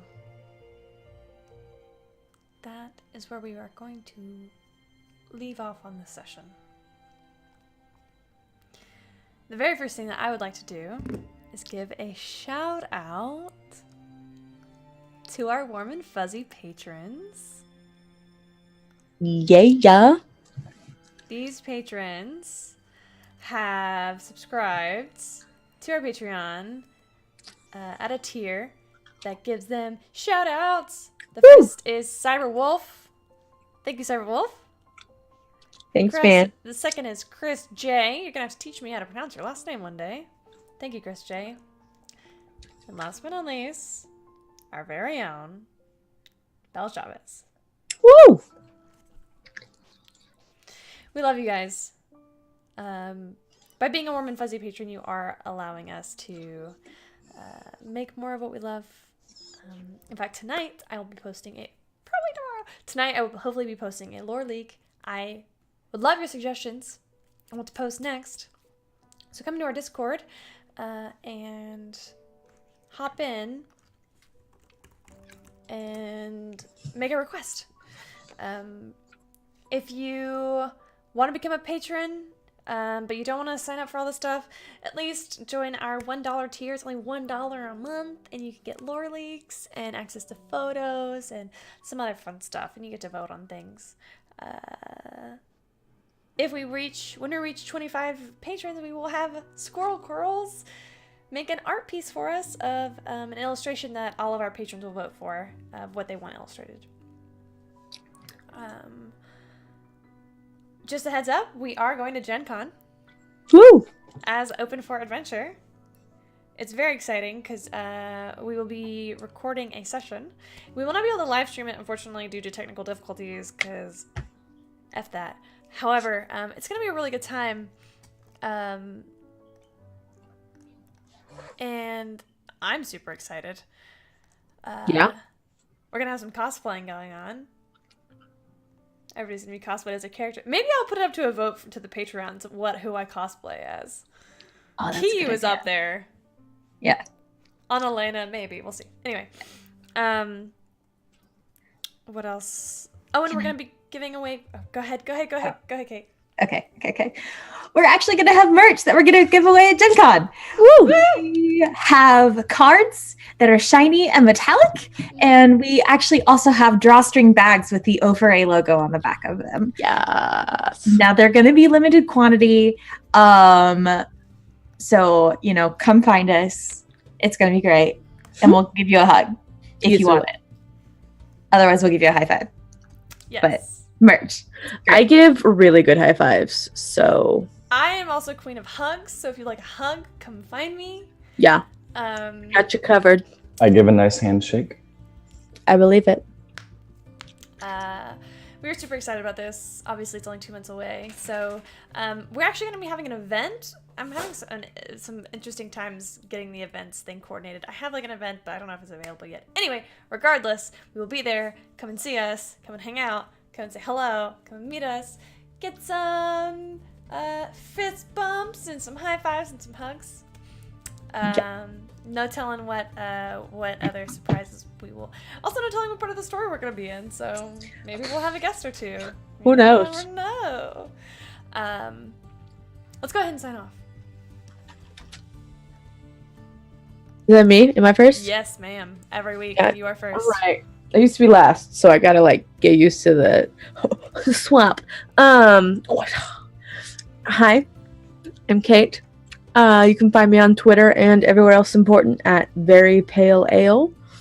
And I play the ever eternal wet blanket, Kessler Stormbreaker. Bless her heart. She tries. No, she doesn't. I'm Mindy. You can find me on Twitter at MKAY1713, and I played Leona. Mm-hmm. I'm Nevin, and I played Moldy, and I also love Munchos.